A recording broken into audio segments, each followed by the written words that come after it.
yourself intact. Living in the limelight, the universal dream for those who wish to see. Those who wish to be must put aside the alienation. Get on with the fascination, the real relation, the underlying key.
I wouldn't want to be like you.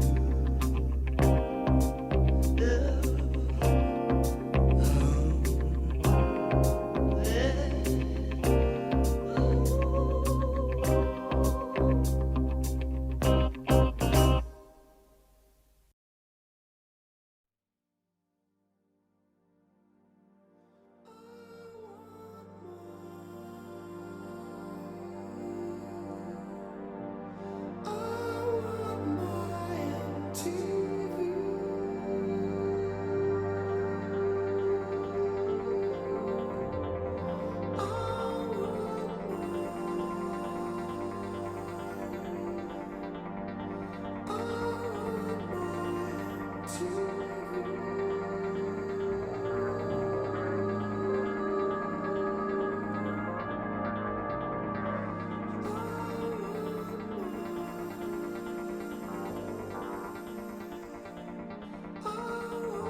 The way you do it.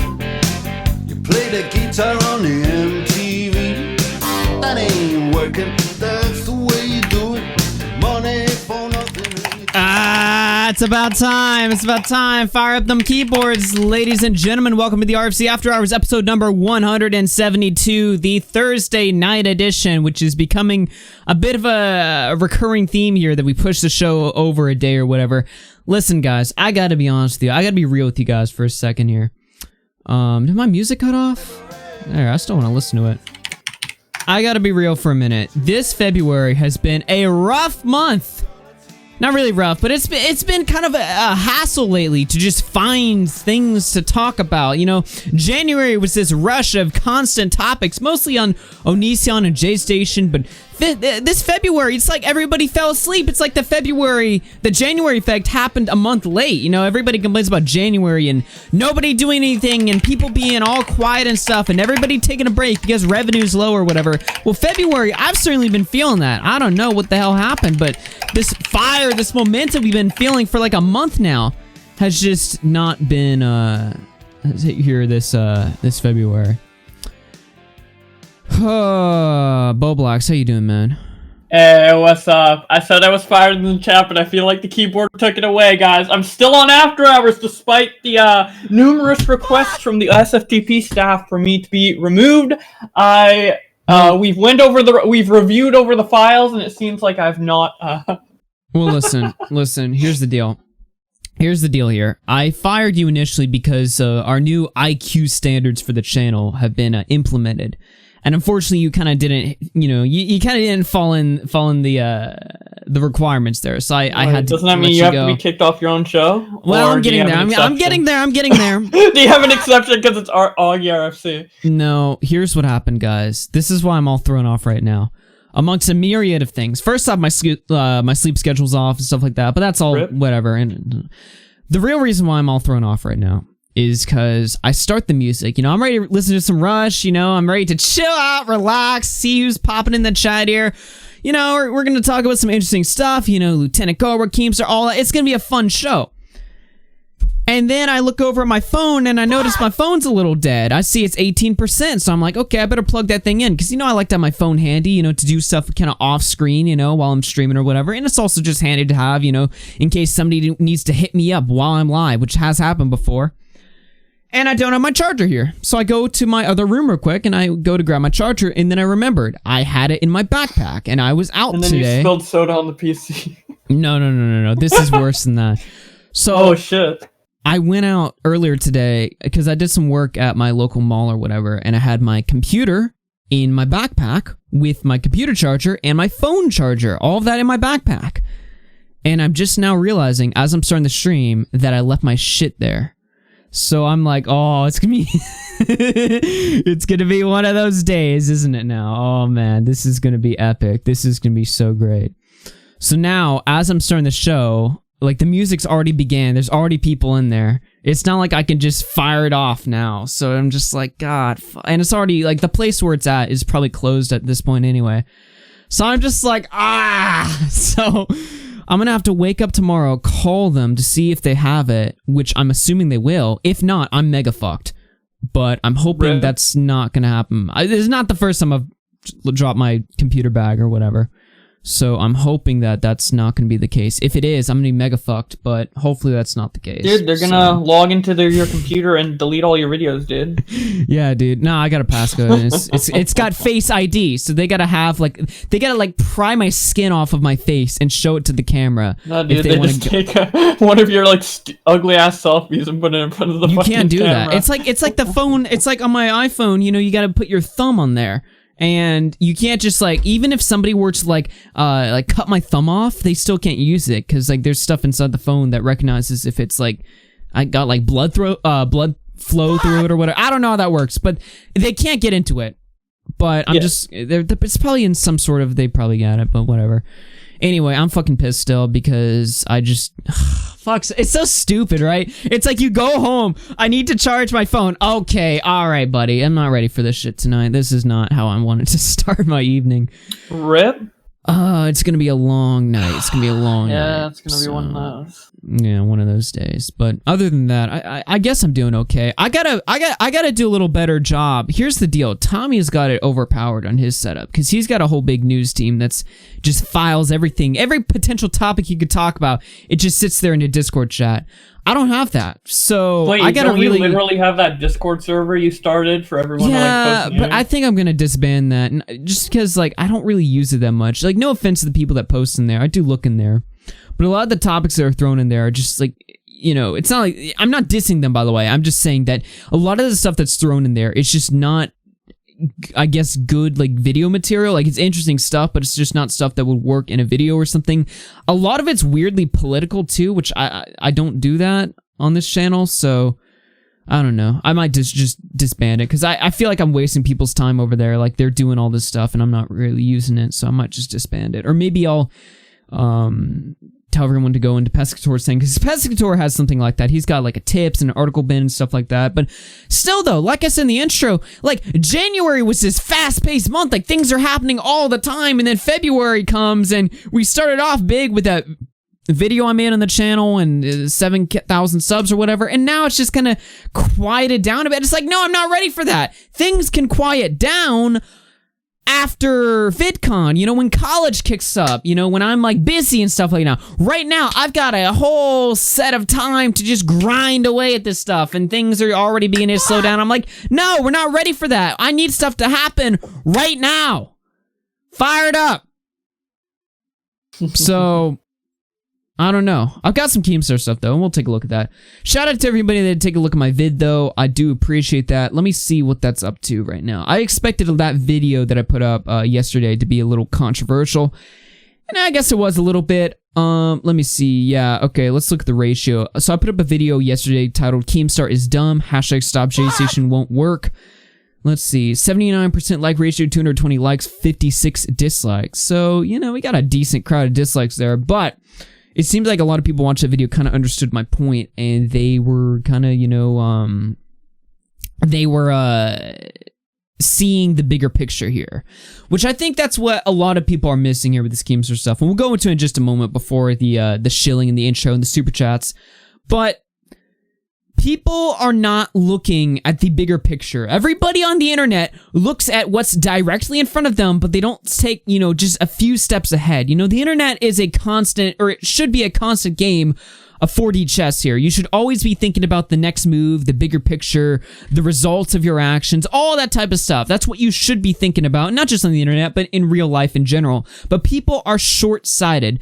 They will look at what's going on immediately, or what's going on right in front of them, but they won't look just a few steps ahead and see what could happen. And I see a lot of people get caught up in this emotional storm. What you have here is you have people who are caught up in emotion and want something to happen, but they aren't looking at the bigger picture here. We all hate J-Station here. We all dislike J-Station, all right? I dislike J-Station just because I find him to be incredibly cringy, just like, there's not much to him that I find interesting. I just find him to just be detestable. There's not much likable character to him.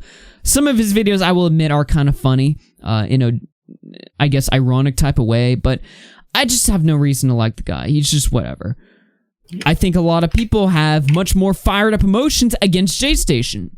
But when we sit here and we go on, okay, let's ban this guy. I see people that are respected, actual YouTubers. I think Mudahar has been jumping on this. I saw Combat Wombat. I saw Adam22. I saw all these guys, jumping on this case being like, okay, let's ban J-Station. We need to support this. And, they'll say like, I know we're against censorship. I know we're against cancel culture. But we need to ban this guy because he just makes disrespectful videos against the dead. Okay, hold the brakes. You can't just ban somebody for being an asshole. You can't just ban somebody for being disrespectful, for telling jokes, for doing skits. And then there's this whole other side argument that's what J-Station does, is that a skit? Which is a whole separate conversation. And then I point to like, look, you've got guys like McJuggernuggets who survived on YouTube making video series where he would portray abuse in the home as part of a skit. And people at my school, when McJuggernuggets was a big deal, freshman year of high school for me, when McJuggernuggets was a massive deal, you had people at my school debating about whether or not his videos were real. I distinctly remember my homie from freshman year. We would talk about this. We'd be like, "Hey, did you see that McJuggernuggets video?" And my friend would be like, "Man, that sure seemed real to me." And I'd be like, "No, dude, it's just a joke. It's a skit." And he was like, "No, dude, this is 100% real. This is some fucked shit right here." And this was this whole conversation. And what I see play out now, this argument of censorship, this argument of we need to protect the platform, and what a lot of people like Keemstar are saying, we need to protect the kids. When I see these principles applied to J-Station, I gotta ask you, what about McJuggernuggets? What about anybody who does a skit? What about anybody who tells a joke? What about people who tell jokes when people die and people find it all disrespectful? I think it's disrespectful too. But do we ban these people because they get on our skin, because they get on our nerves? Or do we ban them because they pollute the minds of our children? No, of course not. Open your eyes, everybody. Wake up. Look, I know J-Station is a bad guy. I know his content is reprehensible. I know it probably, you can make the argument of like whether or not it should exist or not. But if you ban this type of content, if you restrict this type of content, what are you opening the door to? I realize this is like an age-old discussion. I realize we're going into the whole slippery slope fallacy and people don't want to hear it. But you gotta realize what's ahead of the game here. Some people didn't like PewDiePie's Nazi jokes. Some people didn't like the fact that PewDiePie had a large audience of children, which is always comes down to is the children. You have a guy who has a large audience of children who's telling Hitler jokes and Nazi jokes and how that normalizes fascism to children. Some people didn't like that. It wasn't a popular opinion, but some people didn't like that. And they go to the media, or they themselves are part of the media, and they write up hit pieces. And then all of a sudden, our revenue gets cut by 60%. Suddenly, all of our videos on the backlog are demonetized. Suddenly, people are getting banned. If you're okay with PewDiePie getting hit, fine, fair enough, I guess. But that's going to open the door to your guy getting banned. Do you remember last summer? Here's how short-sighted we are. It's not just that we're short-sighted to the future, but we're short-sighted to the past. Think about this. Remember last summer, what was it, the Vox Apocalypse, when you had Carlos Maza going at Steven Crowder. Steven Crowder makes gay jokes. This needs to be stopped. He's been harassing me for years. This needs to go. So YouTube's like, okay, we'll pull the plug. We'll take out the demonetization. And Carlos Maza's like, okay, great, yes, we love to see it. And then what do you notice? Suddenly, Carlos Maza's friends are getting demonetized. Suddenly, history teachers are getting demonetized. And even today, suddenly Steven Crowder's mom, not Steven Crowder's mom, Tim Pool's mom, who runs a math channel where she teaches 4th graders how to do our basic arithmetic, even she's getting demonetized.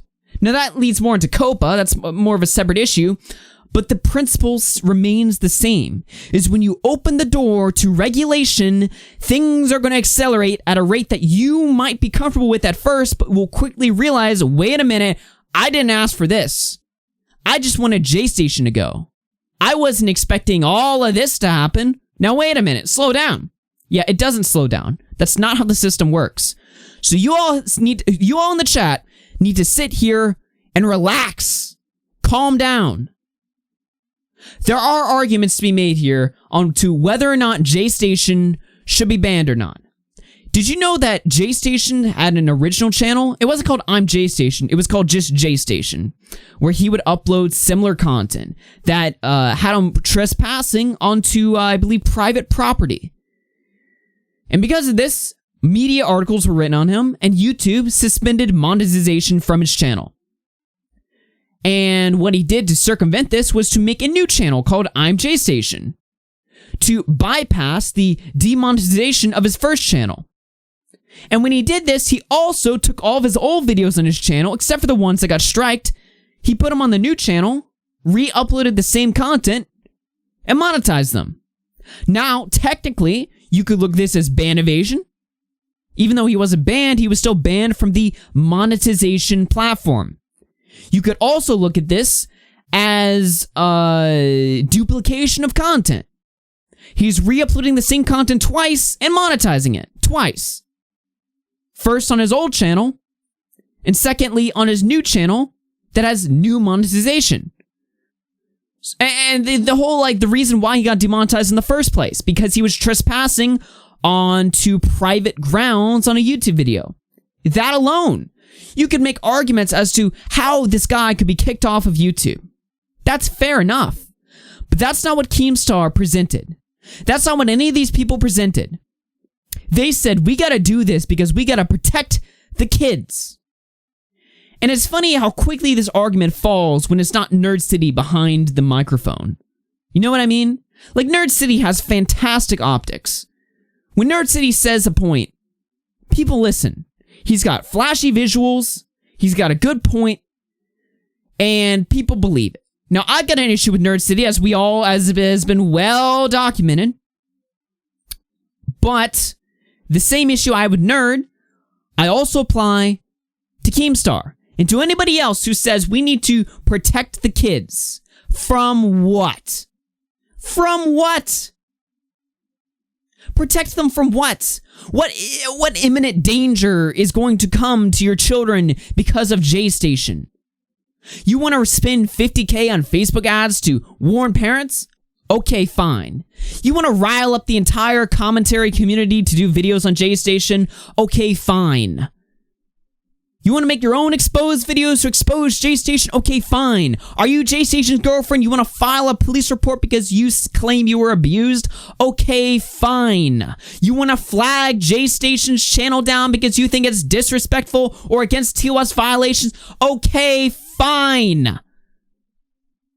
But when you rally the troops, when you hand YouTube the keys, when you tell them, hey, YouTube, you see this channel over here? It's promoting dangerous content to children. And you need to do something about this, YouTube. Something needs to change. Do you not realize how dangerous that is?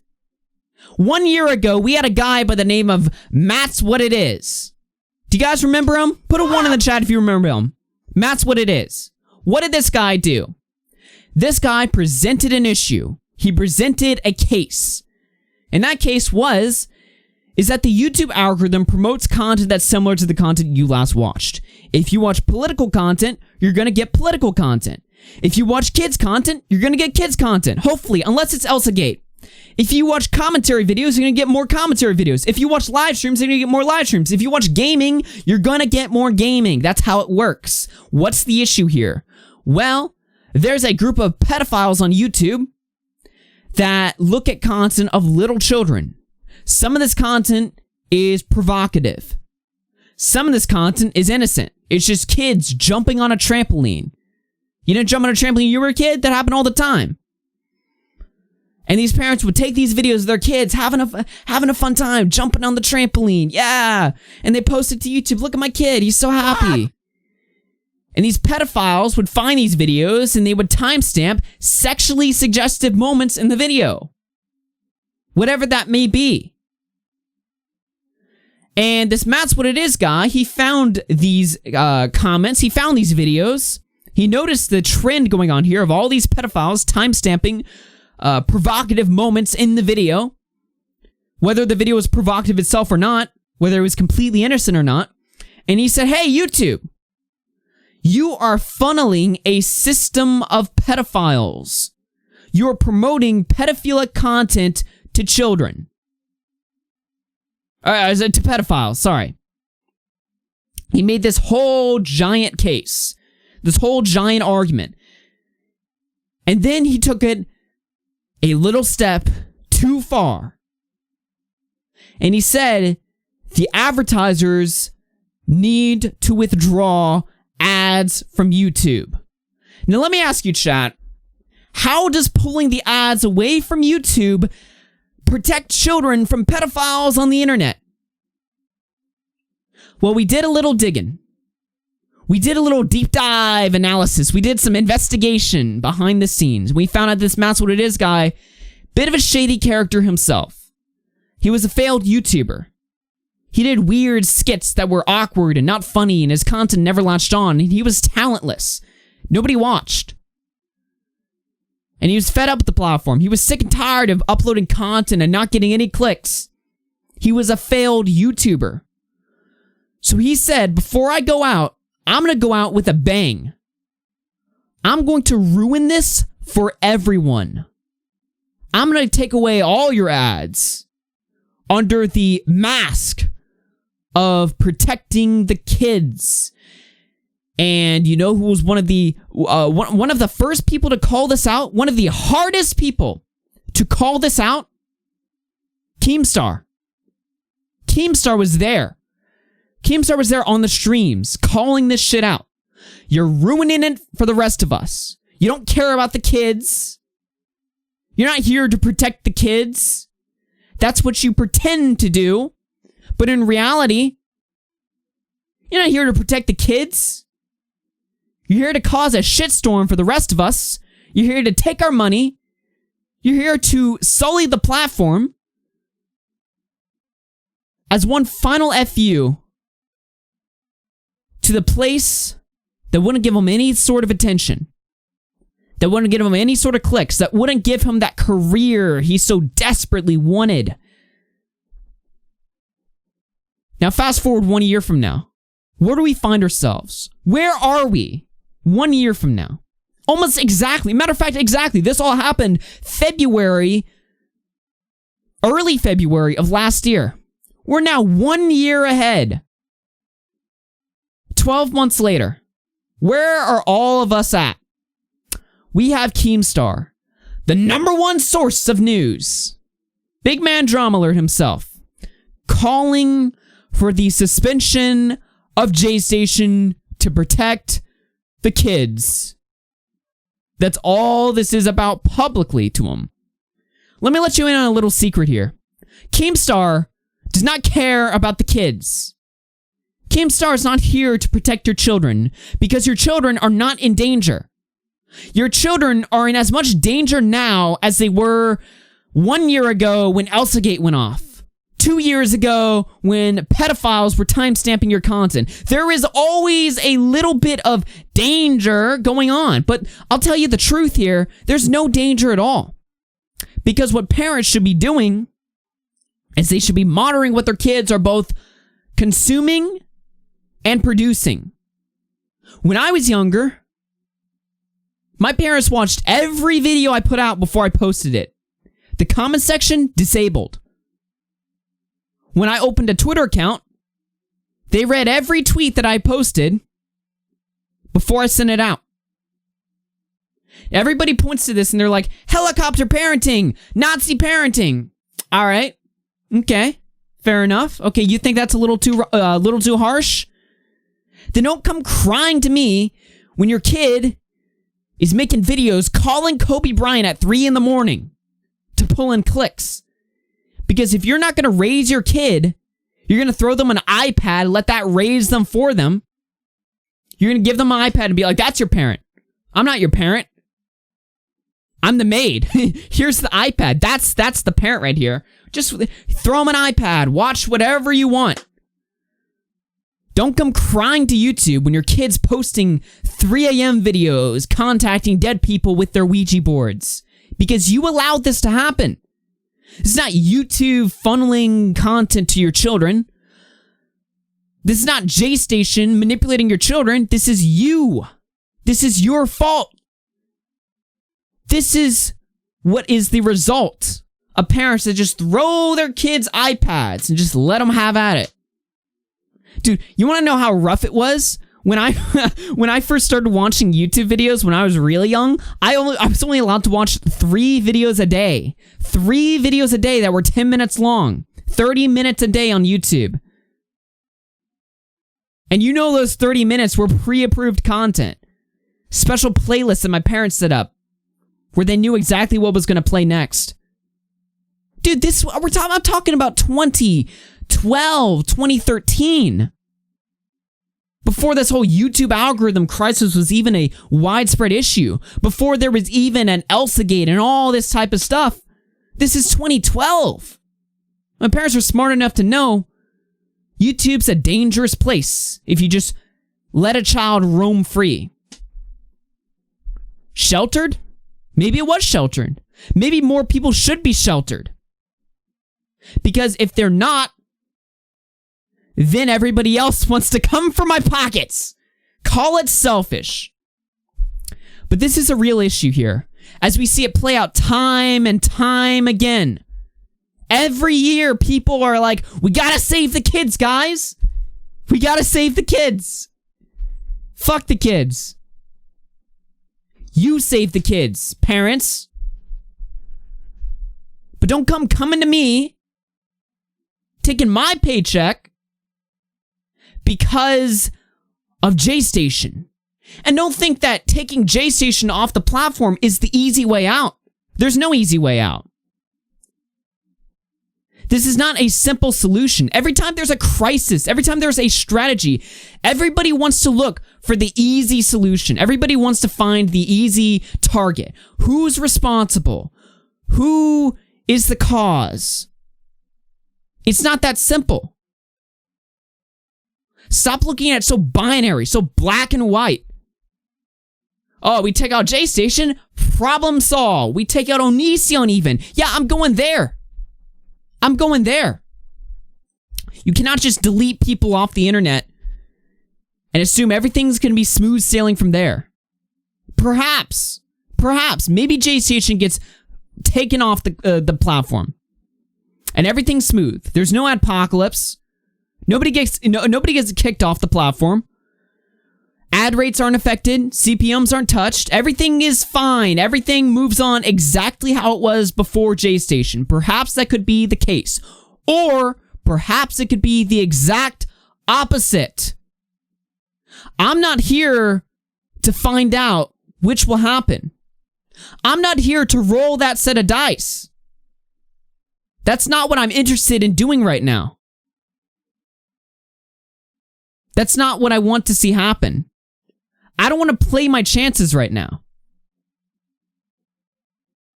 I'd rather we abide by the written guidelines. And if there's some outside source that is, if there's some outside issue that's going on, like pedophilia or something, if there's someone abusing their girlfriend, then let the authorities handle that. YouTube should not have a stake in the game when it comes to the morality of their creators. It should be a morally neutral platform. It should stay that way. Yep. Why are we just looking at this, embracing it with open arms, saying, yeah, kick J-Station, that'll solve it. This guy's gotta go, you don't understand, he's an asshole. He's gotta go. He's gotta get kicked off. Why do people look at this after all we've been through and say, yeah, good idea, Keem. It's ridiculous. It's stupid. Open your eyes. You're all stupid. All of you. Jesus. Just because Keemstar wants to rally behind a good cause, that doesn't mean that it's a good idea. Come on now.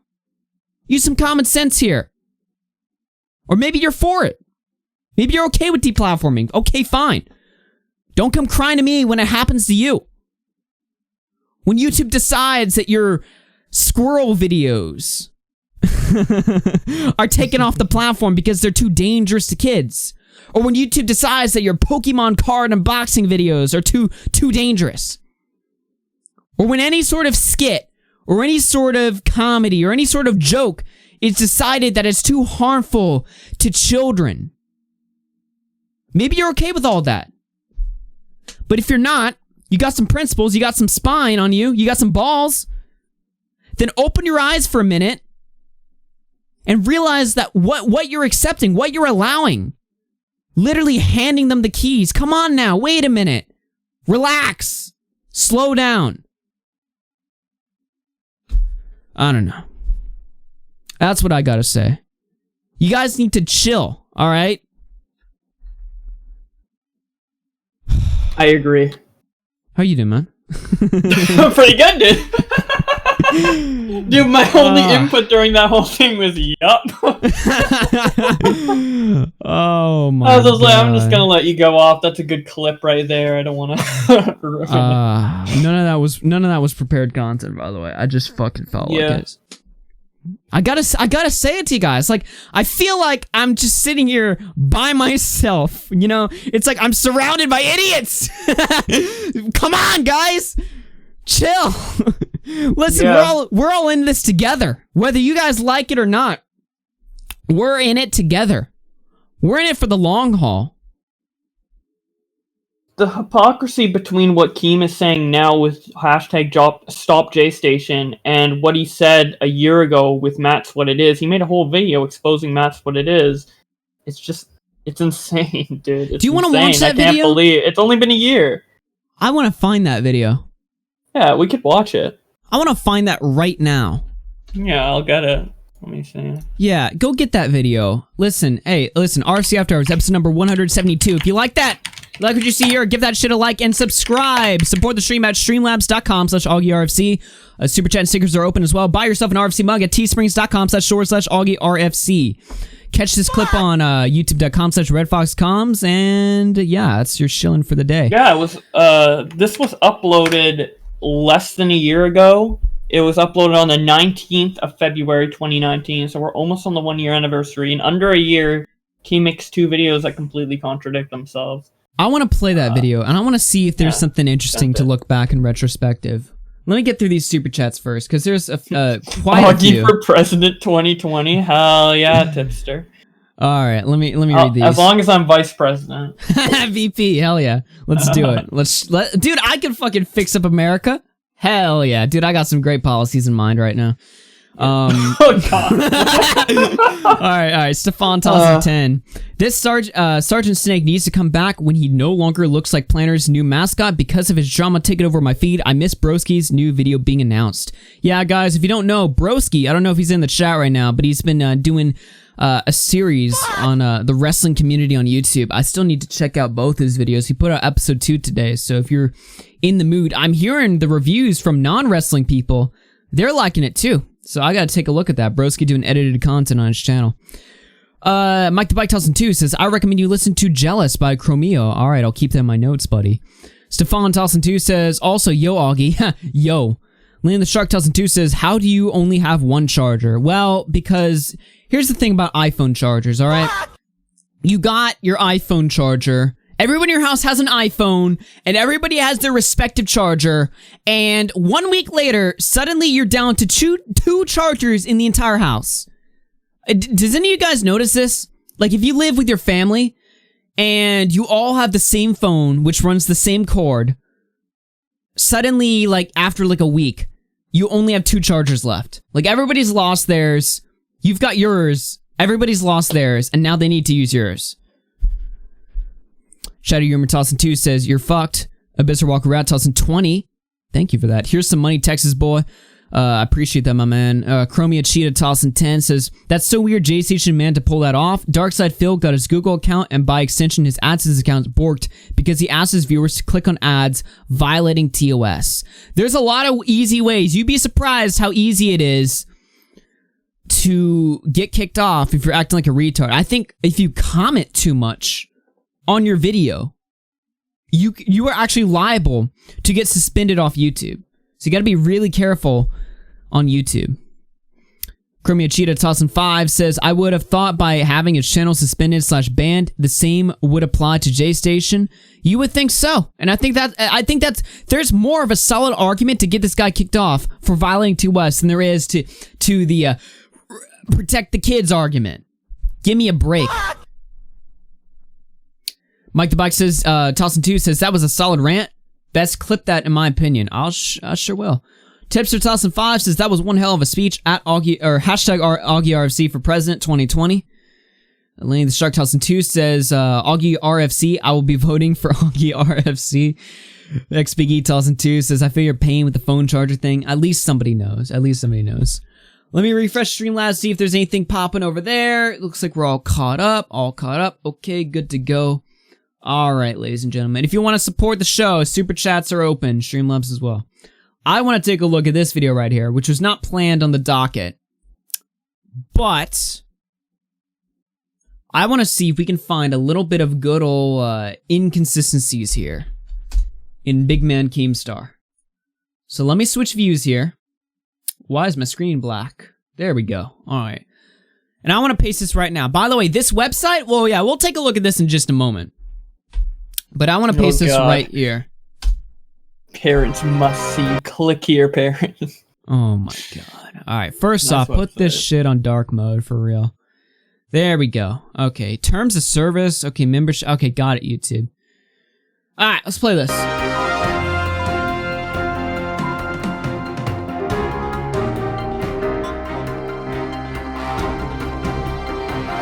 What is up, Trouble Alert Nation? I'm your host, Killer Keemstar. Let's get right into the news. All right, guys, I'm upset. I'm a little mad. I need to rant about something. Cut the music. Something is going on in the YouTube community that is bothering me, and it's bothering many other YouTubers. It's a whole campaign. And it's called #WakeUpYouTube. And it all started from a guy known as Matt Watson. Now, before we get into this, Matt Watson is a fraud. And I'll save that towards the end, but let me explain. Keemstar is a grifter. Let me get into what #WakeUpYouTube is. It started with Matt Watson and this video. On February 17th, Matt Watson uploaded a video titled, YouTube is facilitating the sexual exploitation of children and it's being monetized, 2019. And in this video from Matt Watson, he explains that he got sucked into a wormhole on YouTube of recommended videos of underage kids, little kids, innocent videos of them playing with toys, them jumping on trampolines, them trying on swimsuits. And in the comments of these videos were pedos, pedophiles, leaving disgusting stuff, leaving timestamps of when you should click on the video when the kids are in questionable positions. I mean, just absolutely garbage, disgusting pedo stuff. And Matt explains in this video, once you click on one of these videos, that's all the type of videos you get in your recommendation. Now, some of the videos that Matt's talking about are the little kids themselves uploading the videos. But in other cases, the pedos were downloading these videos and re-uploading them for themselves. Matt demanded that YouTube does something about this and that this problem gets fixed. Now, because I run a news show, I saw this video right away when it only had 30,000. Which, by the way, I gotta ask, right? The entire issue that Matt had with YouTube is not something that's exclusive to YouTube, or it's not something that's like a YouTube issue. Because the way he worded it, which I never liked, was that the YouTube algorithm is promoting sexual videos of children to you over and over and over again. But that's not, that's not the algorithm being programmed to do this. It happens anytime you click on a video. When you click on a video, similar videos like that are bound to show up. Like when you watch a video on Monkey Jones getting banned from YouTube, you'll see a whole list of videos that have been made talking about the same issues. The Onision stuff, don't even get me started. You can go down a whole loophole of Onision exposed videos or whatever. That's how my shit that's how my shit blew up, because I got sucked into the algorithm over there and it promoted my video over and over again. What happened is that these parents would upload these videos of their kids. Sometimes the kids would upload videos of themselves, and people would get recommended this randomly, and then they get recommended more and more and more and more. This was not an issue with the YouTube algorithm. This was an issue with simply pedophiles existing on the platform. But of course they will. Not that that's a good thing, but that's bound to happen on any social media. Because pedophiles do exist in the real world and online, especially online. Instagram has pedophiles in the comments of children who are uploading selfies. Twitter, whole slew of pedophiles. Matter of fact, Twitter actually modified the rules to protect them. Indirectly, but still. Snapchat. What else do they got? What is the new one? Byte. TikTok. I think one of the most famous creators on TikTok, when TikTok first launched, was a pedophile himself. And he got outed. The point is that there's pedophiles all over the place on the internet. So how is this like a YouTube exclusive problem, and what are they supposed to do to solve this? How do you get rid of all pedophiles off your platform? They're inevitably bound to come. It's not like this isn't it's not like 50% of the website is overrun by pedophiles. It's still a very small percent, but a small percent that exists nonetheless. So how do you deal with that? It's inevitably bound to happen, and it's impossible to stop them. So, what was the point of this? Like, what did Matt expect to happen?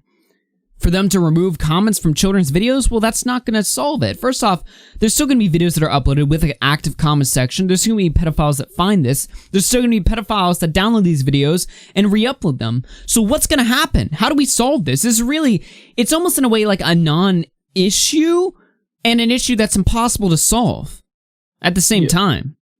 So the whole thing started off as pointless. Views. And as soon as I saw it, I reached out to YouTube and said, hey, you need to fix this. Look at this. And YouTube responded right away saying that they are on it. They banned videos. They banned channels. They disabled comments.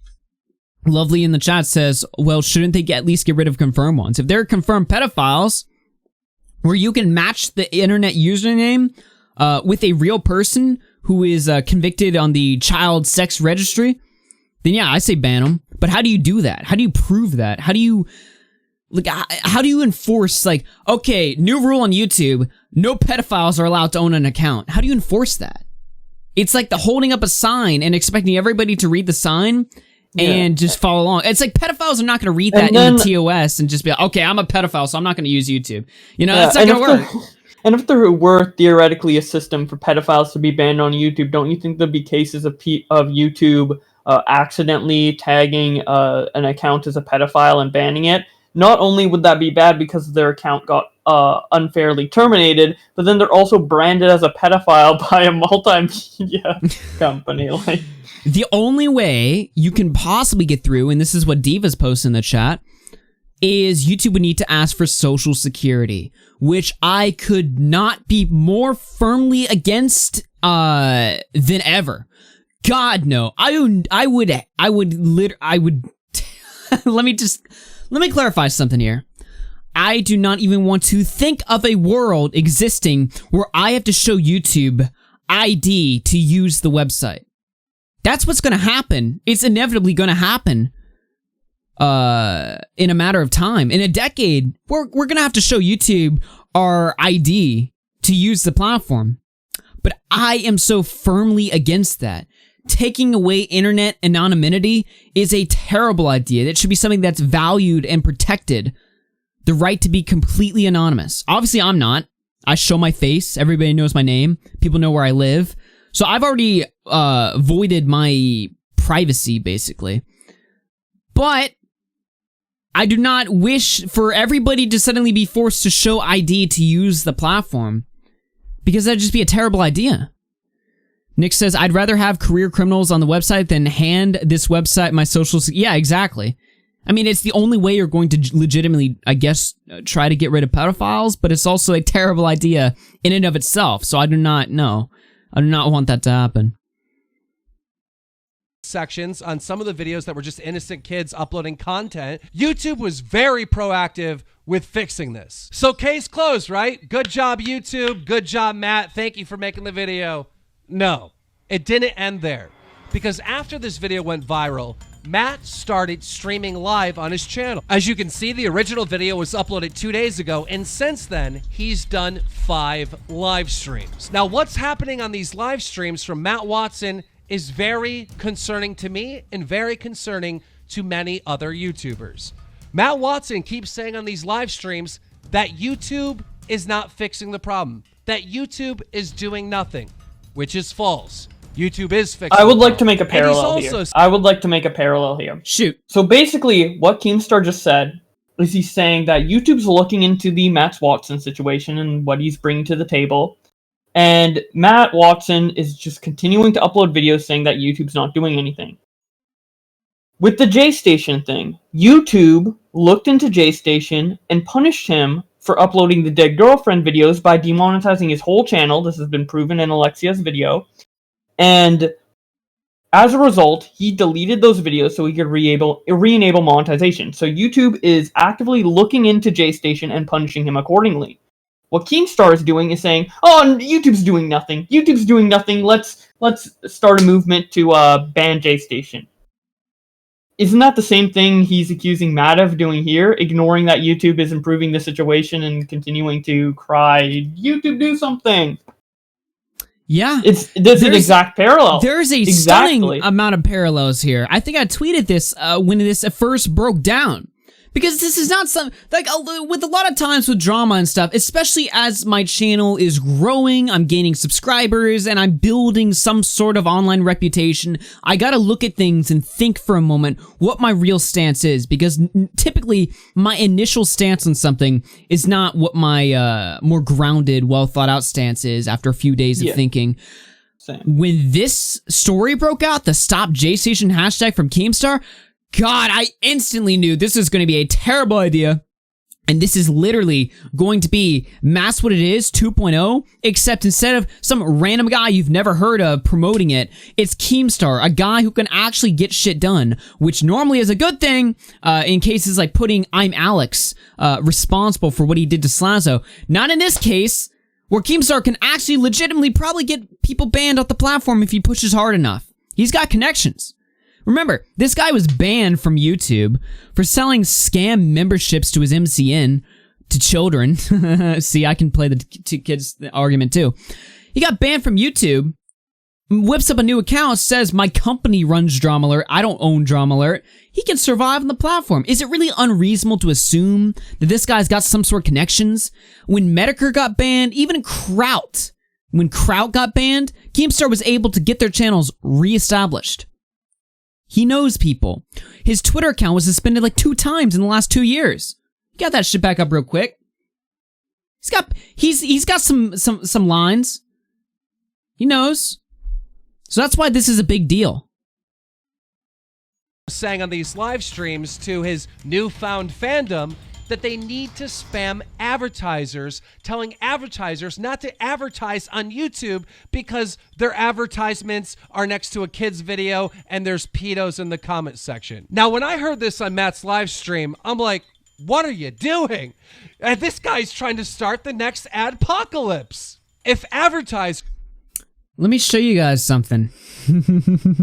Let me show you guys something right about here. I think this is it.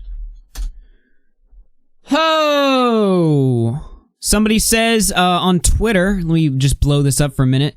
Thanks for paving the way to another adpocalypse, Keemstar. Keemstar responded an hour ago on Twitter saying, "You're delusional. I'm exposing J-Station so we don't have another adpocalypse. YouTubers can police ourselves." The parallels continue. I'm not trying to start another adpocalypse. Me? No. I'm stepping ahead. I'm going to stop the adpocalypse from happening by rallying for the ban of J-Station. Matt's What It Is did a really good job self-policing for us.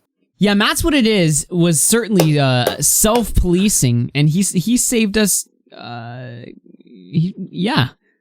Yeah, he got comments disabled on every kid-related video for YouTube, and I don't see that feature changing anytime soon. So he's definitely made his mark thanks to self-policing, man. Was Carlos Maza self-policing against Steven Crowder when he was making gay jokes about him?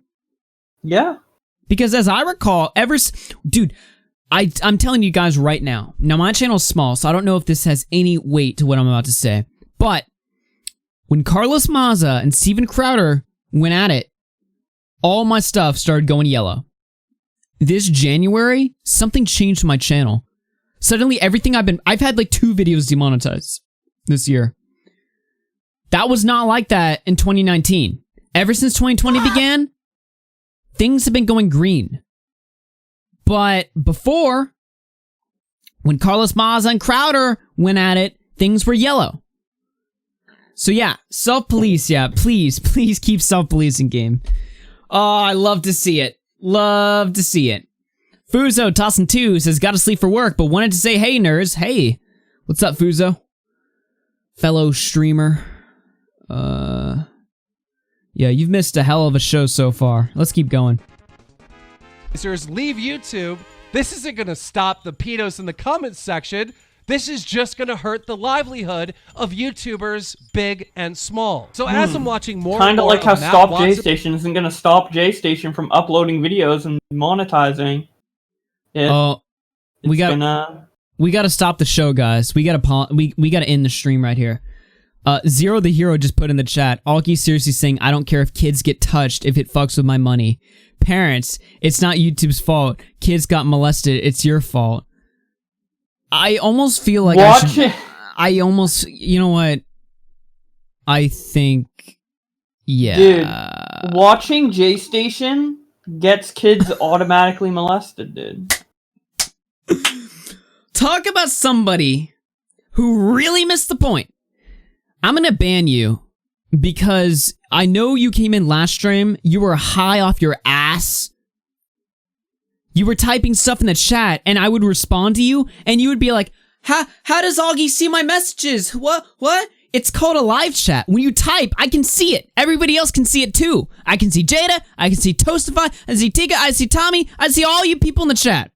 So I'm going to ban you because I think you're legitimately too stupid to write in the chat.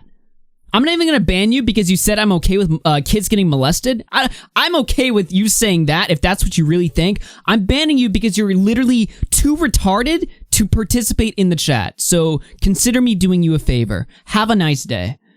Since live streams, it becomes very clear that this isn't about stopping the pedos, and this is more about getting as much attention as possible. He's asking his fans to spam his video at news outlets and just trying to blow this story up as big as possible. Now, one of Matt's new disciples, his new fan base, hit me up on Twitter asking me to cover this story, and this is how I responded. I'm not reporting the story because it negatively affects the whole YouTube community, and we don't need another adpocalypse. What I've done behind the scenes, though, is reach out to my YouTube contacts, showing them the video, and my team is showing them content to take down. Oh, That's no. what I- No.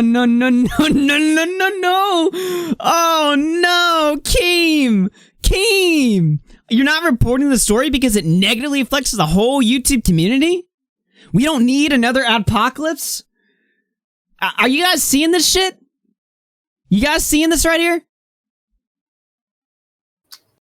Oh, no. Nice. Nice one, Keem. my YouTube contacts, showing them the video, and my team is showing them content to take down. That's what I said on Twitter. We're focused on fixing the problem, getting these pedo accounts shut down. And that's it. Getting this stuff off of YouTube. And YouTube is doing it. Then if it's not a public issue to bring to the attention publicly to YouTube at the risk of getting the entire platform demonetized, then why is JStation, why does hashtag stop JStation exist? You're trying to prevent the next apocalypse?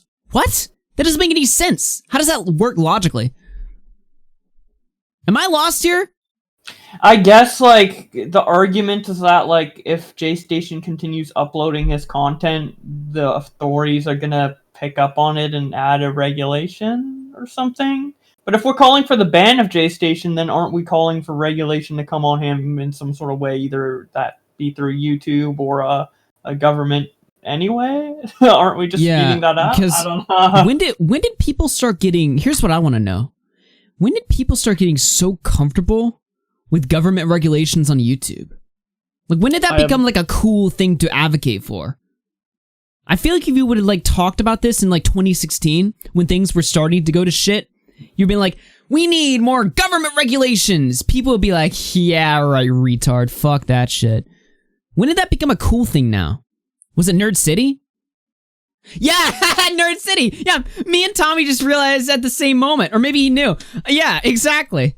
He made it cool to advocate for this shit. Yeah, no one was really talking about it prior to his Jake Paul video. Because here's the thing. Nerd City takes something that would normally, in a sense, it's genius. I'm never going to deny Nerd City's talent. He's able to take something that on the surface level looks repulsive and put it in the prettiest package you've ever seen. You know? Like, he's got like flashy music and visuals. He's got a character. He's got like electricity, like effects or whatever flying through the screen. He's got, you know, aesthetic, which everybody's into. Everybody my age is into the aesthetic nowadays. That's what he's got. That's why so many people are cool with deplatforming in general. That's why so many people are comfortable with a lot of the things that SJWs were advocating for 3 years ago. Because the people advocating for this stuff wore a better suit. You know, maybe that's a weird way to describe it, but they presented it in a better way that you can market to idiots. That's what's happening. We're seeing a change here. Yeah, at the end of the day, it all comes down to marketing ideas to idiots. And whoever does it better, that's the right thing. That's the right opinion. You can take some random on Twitter that's like, I hate censorship and I hate regulations. And you show them a Nerd City video or you show them a Keemstar video. They're like, yeah, we need this, guys. This is a great idea. That's what Keemstar thrives off of. It. But when Matt saw my tweet, I think we're beginning to figure some things out live as we kind of talk this out. You get that feeling, chat? We're starting to kind of figure out what's going on here. I like how we didn't even like plan to bring this video up or like dissect any of the points he said in it, or even knew what Keem was going to say in it, because I don't remember that like this video point by point from a year ago. My memory isn't that good. Like, Yeah, I We haven't just gone through it. assumed that Keem was going to be contradictory based off what we know, and hey, I guess he was. Yeah, I haven't even touched my list of planned stuff yet, so... And we're like, what, an hour in? Let's keep going. This is what he said on his live stream. Roll it. Keemstar status, what's up? Wow, for real? Yeah, well, you know what, dude? I guess what that shows is that you don't care. You care more about your fucking money. Wow. You care more about your money. This guy, I don't like this dude. You know? You care more about money than you do about protecting people, you know? Dude, was that not the guy that wrote in the chat just now that I banned? Was that not his argument? We're literally seeing a repeat of the same points over and over again. Except one side was uncool last year, and the other side was, you know, or one side was, you know, was laughable last year, but now that side is the cool side this year. That's what we're seeing. So what if it affects you? Go work at fucking KFC, bro. KFC? Damn, that's bullshit. I'm hungry now. So, You know? Get a part-time job. Dude, I'm gonna get some chicken after guy, this. you know? Uber looks good for you. I just saw a dude saying he has a point. What is the point here? You know, in other words, it's like, oh, this is an issue that YouTube needs to do something about, but it's gonna affect me, and I don't know any of those kids, so you know what? I'm not gonna do anything about this because it's gonna affect me, but it's not gonna affect. Dude, Matt is so retarded. He literally said he was doing something in the whole tweet he's community. reading on He's talking screen about right now. himself. He's talking about himself, right? That's his bottom dollar, and it's not a kid that he knows. It's not his little sister. It's not his daughter. He doesn't care. At least with Keem's hashtag stop JStation, he isn't like this blatantly retarded. Like he still like covers it up with like some sort of I love how perceived intelligence. he like sets this up as like an impossible to win scenario for Keemstar here. You know, he starts talking about the kids that are getting like abused because of this system right here. He like starts talking about stuff that's it's an appeal to, you know, emotion. You know, setting up an argument that's impossible to defeat, that nobody was arguing in the first place. A lot of people are like that. Sucks. Wow. Now, when I heard that, I was pretty offended. You know, this guy saying all I care about is money. I'm a father to a 9-year-old little girl. This stuff is important to me, and if you've been a fan of Drama Alert for a long time, you know that we've exposed these people in the Minecraft community. Like, this is an issue that I'm passionate about. So what he said really offended me, and it's X'd out, but you know, that's just my personal take. seems to me that this guy is not trying to fix the problem, and again, trying to get as much attention Dude, as someone possible. should download this video of Keem and then download the hashtag stop JStation video Yeah. and have Keem like argue against his own points. It's hilarious. So I wanted to have a conversation with Matt and explain to him that him going after the advertisers is going to affect YouTubers. It's not going to affect these pedos. So I want to have that conversation with him. I asked him for a way that we could contact each other, and I asked him for a Twitter. He responded by saying he didn't have a Twitter. Okay, I don't have time to do Discord. I have to go to work. Keemstar, brother, I don't have a Twitter. I'm literally so. I will make a Twitter when I come home. I would love to talk to you. I don't think you're a bad guy. I'd love to talk to you. I'd love to get your opinion. I'd love to get your insight. You're a big YouTuber. You're a part of this platform. I'd love to talk to you. I will my make God, a Twitter. Cloud Chase. And I'll So, brother, when I'm at work, I'll try and make a Twitter, and I want to talk to you. Dude, I forgot how embarrassing the stream was for him. He's like, Yeah, he's at first he's like, yeah, fuck Keemstar. He only wants some money. Keemstar comes in chat. You want to talk? I'd make a Twitter. You big YouTuber, brother. Like, okay, buddy. Okay. The next day, he made a new Twitter. I DM'd him on Twitter. We exchanged Skype information, and I called into what, Skype? Bad idea to talk about Skype Uh-oh, with Keemstar. Matt. Yeah. Someone has Matt Watson's docs. Yeah. his show. I explained my point that, you know, he's going about it the wrong way, and he just disagreed with me. He said he doesn't care and that YouTubers might have to go find real jobs. So at this point, I'm dumbfounded. I'm trying to figure out, who is Matt Watson? Who is this guy that's trying to get all this attention for this? Like, who is the guy behind this? Who is the guy that is trying Matt, no! to start the next adpocalypse? Who is this guy? Well, remember when he said he didn't have a Twitter and he made this Twitter?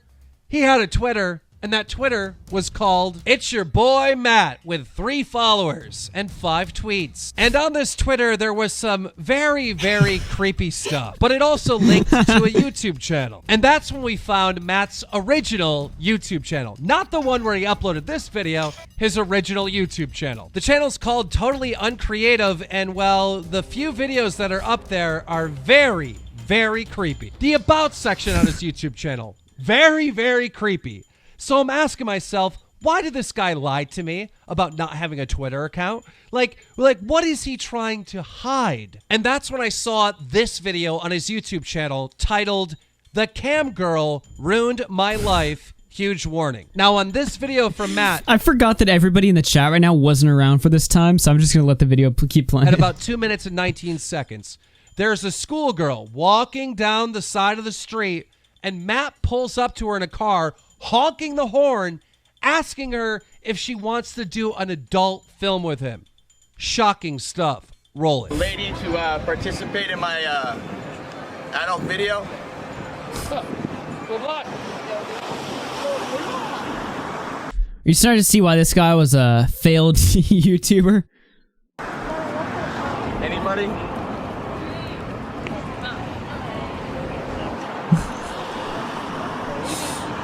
This cam girl ruined my life.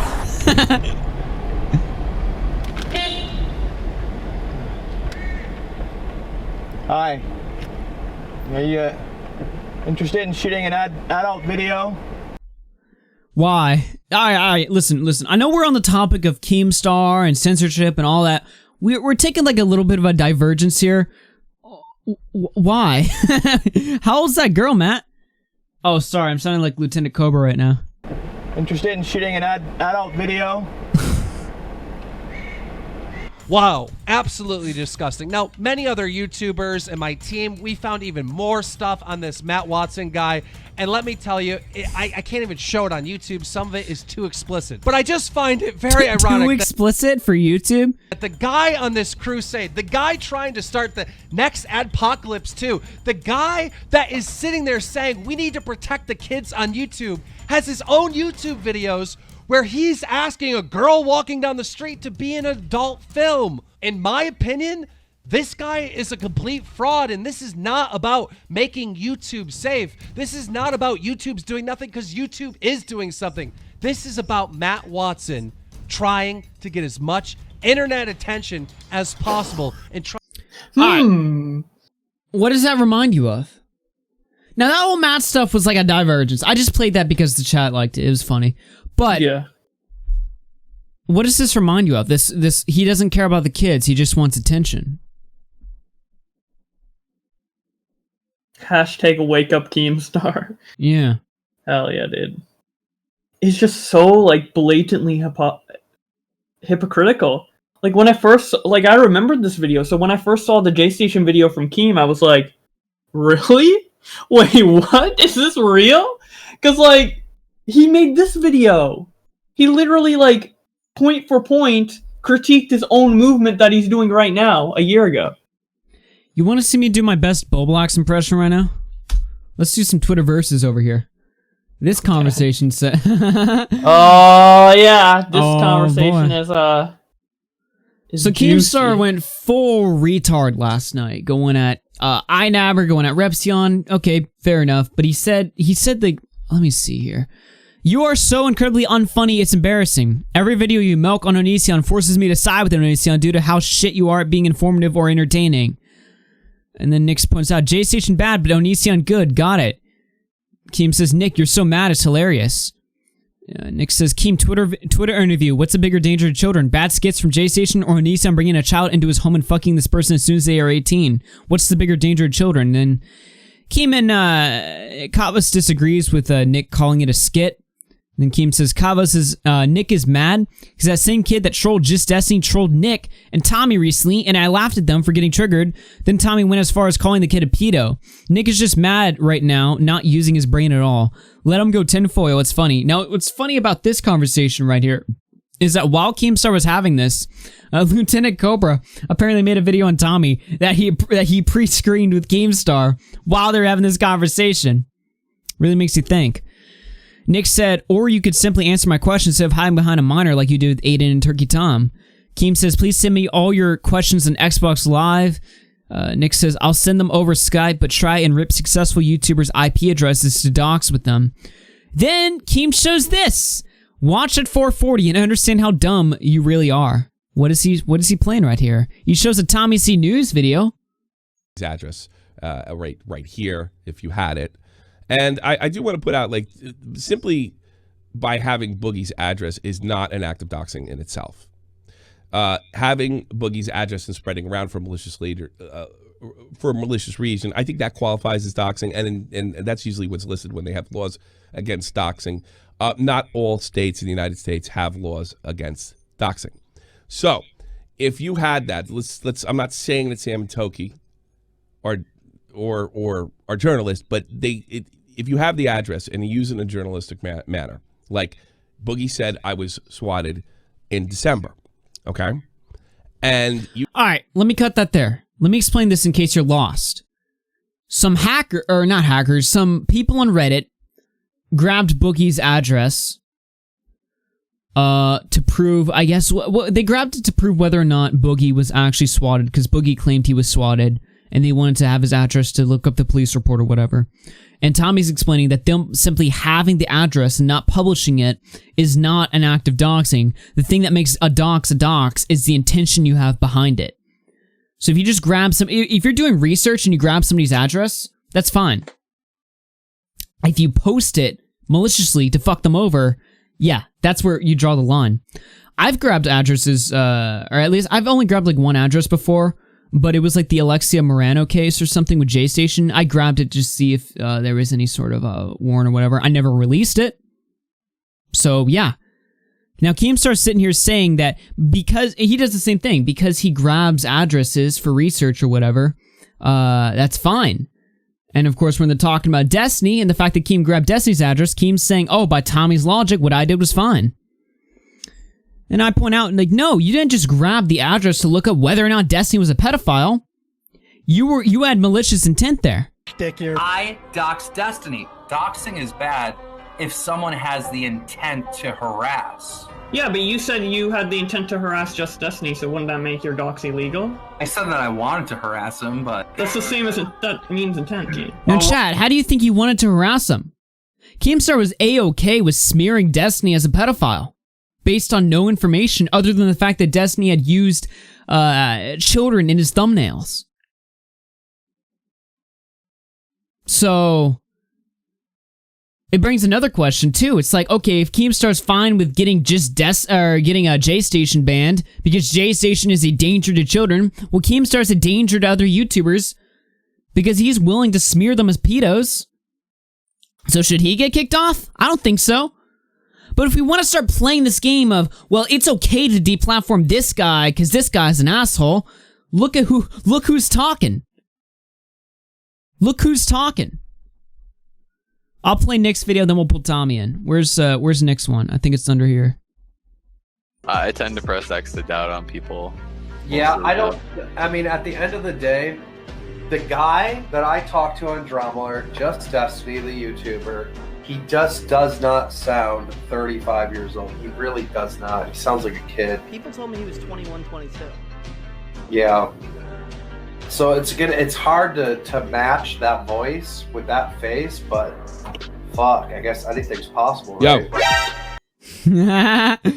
I'll just take 1 minute of you guys' time. That's it. I'm out of here. What's up, Tommy? Listen, what's up? You proved it on another angle, but I'll give you a second one. He did have the intention to just fuck with this guy.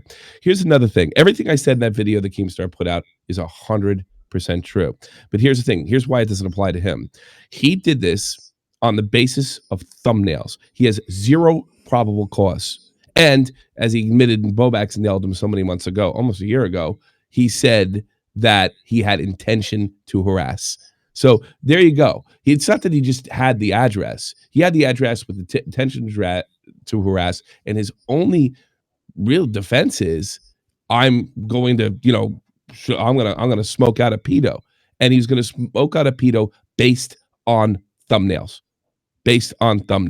So he had no probable cause whatsoever to go that route. It was the only intent was to harass. If he simply had the address and not done the gay op based on on basically no evidence whatsoever, thumbnails is not evidence of pedophilia. It's evidence of being a view whore at worst. So no, it's a completely different situation. I've had addresses. You've had addresses. I'm sure Keem had addresses. Keem couldn't get Destiny in the red or the minus then, so he got pissed off and went to Nick Ricada, Zoom. I'm sorry. That doesn't count. That's not the same thing. And I was not arguing for him. Have a good one, guys. Peace. Good to see you.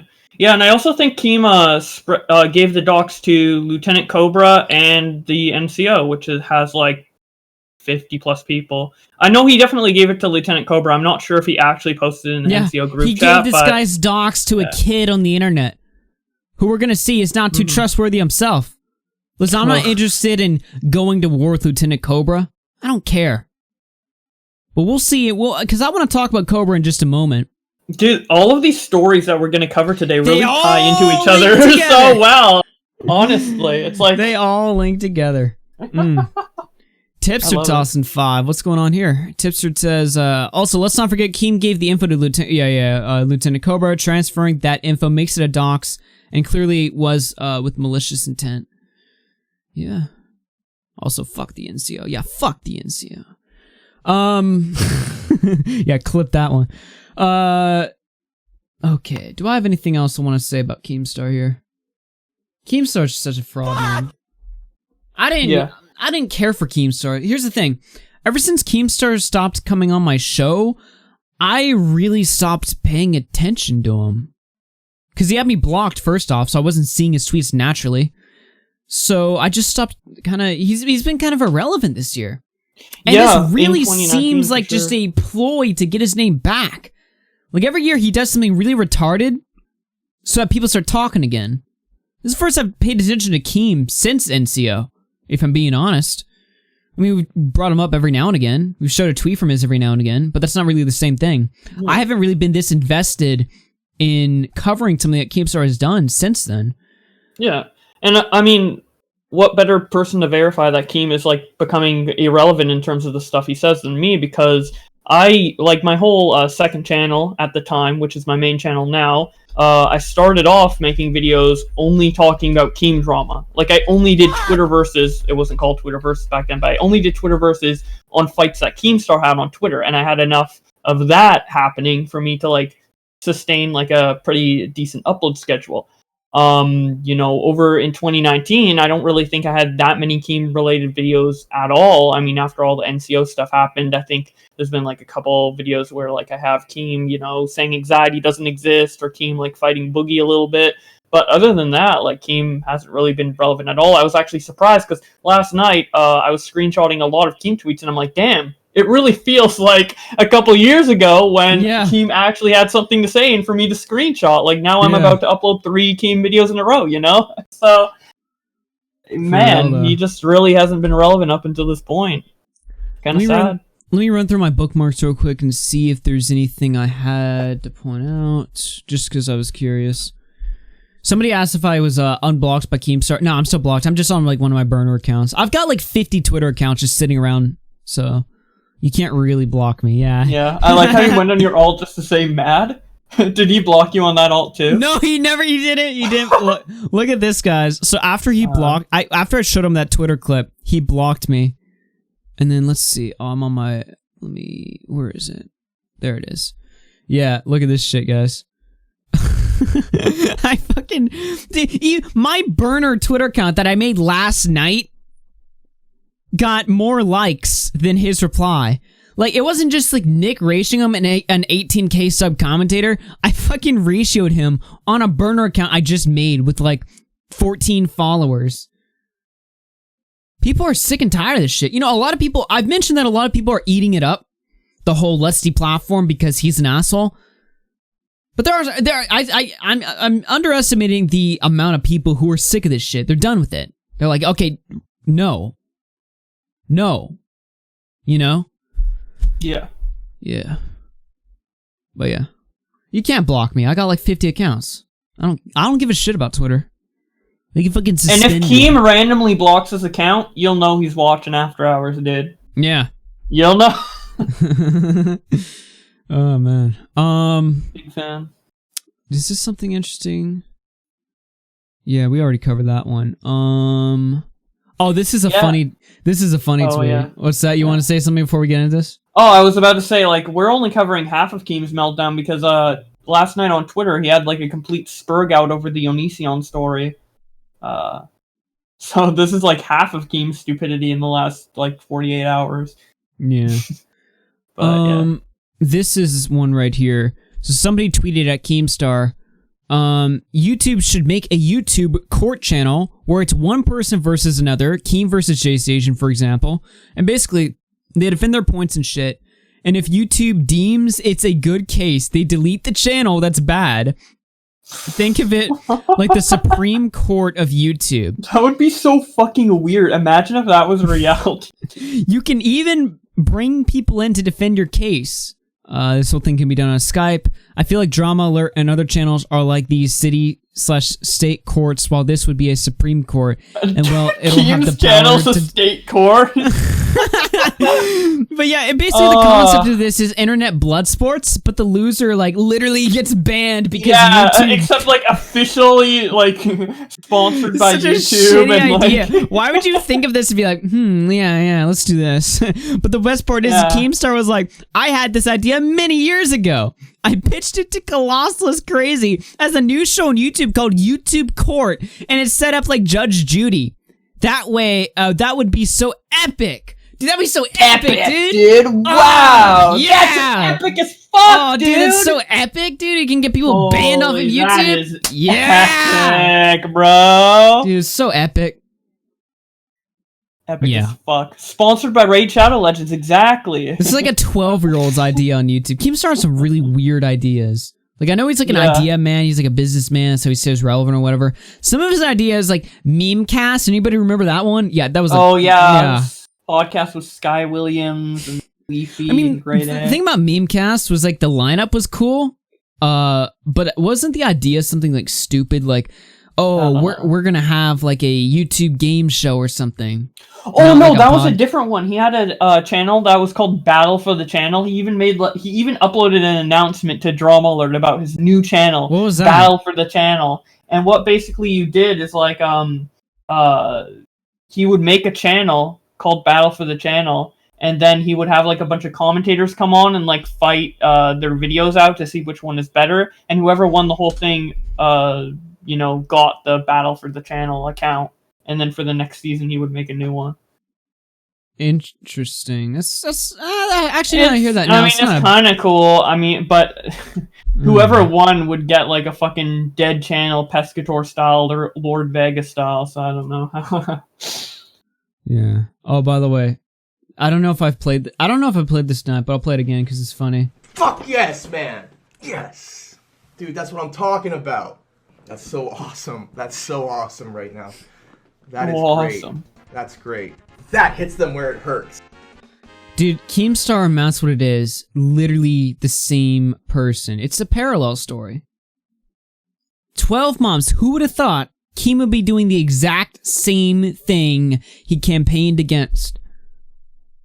None of us should really be surprised. I mean, Keemstar is a business guy. He's here to bring the most attention to his channel, the most money to his channel. Well, actually, I don't think money is really a factor. He's here for the attention. He's here to rile shit up. He's got no real principles. If you thought Keemstar was this bastion for free speech or whatever, no. I mean, if it helps him, sure. But he has no like sense of like loyalty to a certain idea or certain people. He has no loyalty to people. So I guess to summarize this whole entire case, none of us should really be surprised. We should be disgusted. I think if you've got a backbone, you would stand against this. You'd think for yourself, you'd be like, no, not a good idea. Yeah, I'm kind of surprised how many content creators are just like, yeah, stop J Station, and it's just like nobody's thinking. That's the problem. nobody's thinking. Yeah. Also, Tommy points out something pretty interesting. Even the hype is the same, dude. Keem was so incredibly hyped at the beginning of his Stop J Station video. He was like, "What is up, guys? Welcome back to a new drama alert!" Like he was so fucking hyped. He was like hopping out of his seat, dude. Just like Matt's what it is in that clip. Let me see if So funny. Yeah. I just realized we haven't gone through his website yet. Oh yeah, his website. Stop No. J Station now. I heard that this is not his. Like somebody made this. Yeah, someone created it, but he promoted it. So what is it. I legit have no clue what any of this is. Stop J Station now. What do these link to? Oh, okay, it just links to his drama alert. Parents, click here to see. Fuck's sake, does They're all just everything... links, Does dude. everything... Wait, call? Dude, just a boost his video. Call? wait, call links to his video?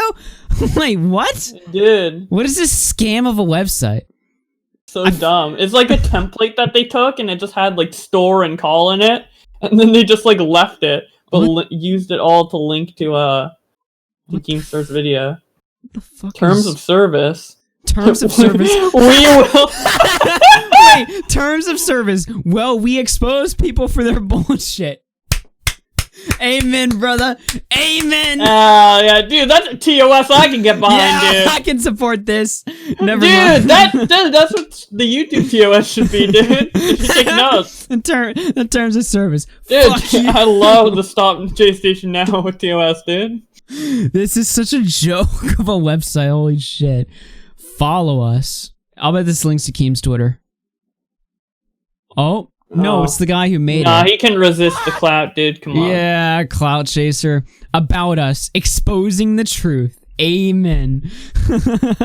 Oh, he's got a real number in Gmail here? Okay. All right. Hell yeah, dude. About me. Hi, this is J Station. He likes to pollute your children's minds with trash. He likes to hold women hostage and verbally and mentally and physically abuse them. Jeez, wait a minute. Is that confirmed? Allegation? I thought that was still, yeah, I don't know about that. Welcome to hashtag Stop J Station. We expose garbage for what it is. Read more. I'm done. Read more. Fuck off. This is stupid. So dumb. Oh, man. Is that it? That's the whole website? Have we explored all of it? This dude's scroll down. Dude, there's more. Oh, shit. Abusive boyfriend.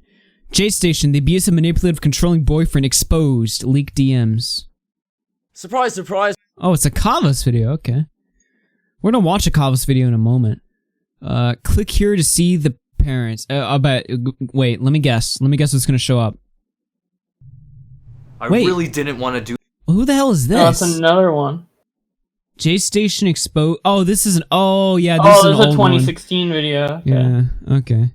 Nice. Proof of it all. What's this? Proof of it all. What the hell is this? And sign the petition. Hold on. Oh, dude! Change.org! Let's go, baby! Wait. It took it down! Well, this is embarrassing. You can say that again. Yeah, I would say... Bye!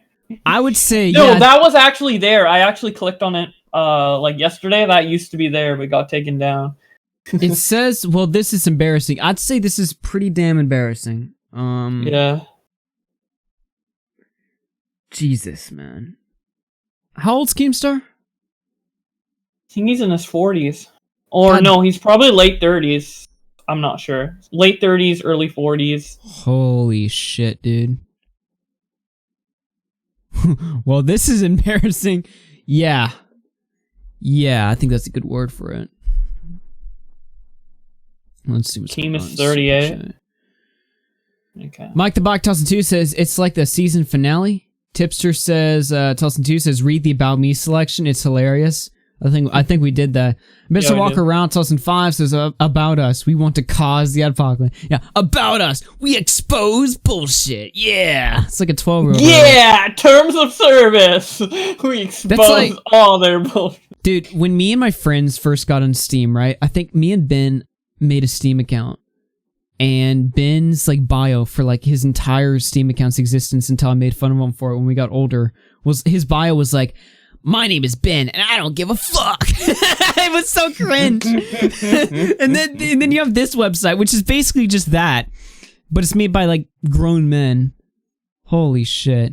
Nice. My bio, I don't give a fuck. My bio, I'm J-Station. I like to pollute children's minds and hold women hostage and verbally Dude, and mentally and physically abuse them. You know when you start up Sonic Adventure 2 and like the Sonic's like reading the bio like, I'm Sonic, I go Oh, really yeah. fast. That's how this reads. This is so embarrassing. What is this? Hi guys, I'm J-Station. I like to fill your children's mind with trash. We need to get Bobby in here and do some some lines or whatever. Oh my Sonic god. impression. Crasher Toxers and more.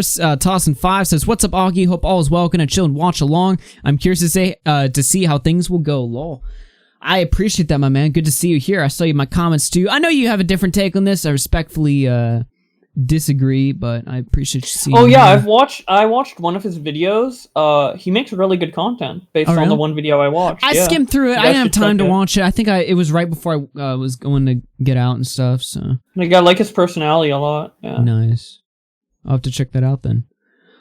Listen, guys, hit like if you've been enjoying the show so far. I think we're about done with Keemstar here. But we're going to move on. I think Kavos has a video. Let me just take a look at what I have in here. Kavos has a video. I want to talk a little bit about Lieutenant Cobra. I still don't know how I'm going to do that, but I'm going to do it anyway because I want to talk about it. Let me see what else we have in here. Yeah. Oh, and then Lionhead had a story he wanted us to cover. And then somebody sent me, apparently I'm Alex made a song or something, so I don't want to, but will. Yeah, I might gotta throw do it that for on. the fans. Come on. I don't think they want it. Either They way, don't want to hear the I'm Alex song.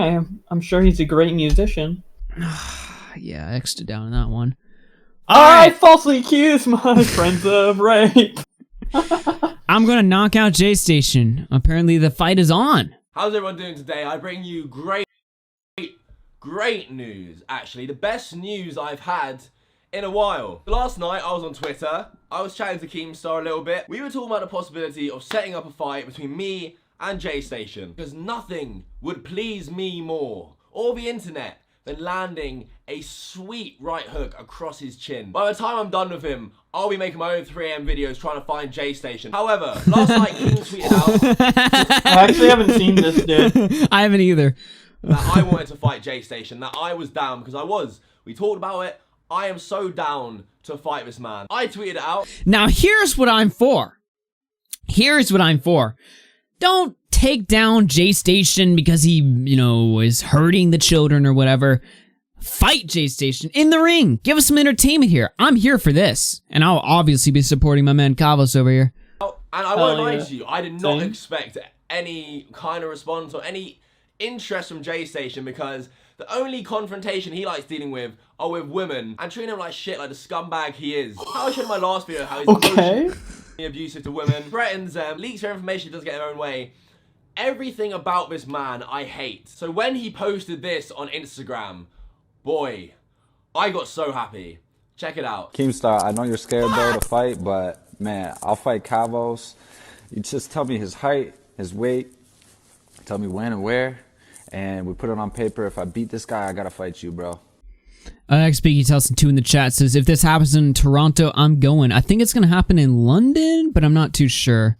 No, I think, I don't know if it was like a parody or not, because it kind of looked like it was from the KSI versus Logan Paul thing, but it said it was Las Vegas, so. Oh, really? Okay. Yeah. Yeah, I don't know if this is something I'd go to, but I'll definitely pay to watch, do the pay-per-view. Apparently it's happening on September, so. I don't think this is one of those I'd pirate. I think I'd want to pay it out. If it's like Jake Paul versus, what was that, Gibb? I didn't watch that, but if I was gonna watch it, yeah, I'd probably pirate that shit. Fuck that shit. Yeah. But like I mean, this, like I'll pay for that. yeah, I think this is like something I might like if other people go to it. This is something I might consider actually going to, because like the thing about like the KSI and Logan Paul fight is like, yeah, I don't really have any stakes with those YouTubers. Like I don't really give a fuck. But with Kavos and J Station, like I'm into it, man. And I'd be interested in going just for like the experience and to meet up with people. But I don't know if other people are going, then maybe I don't know.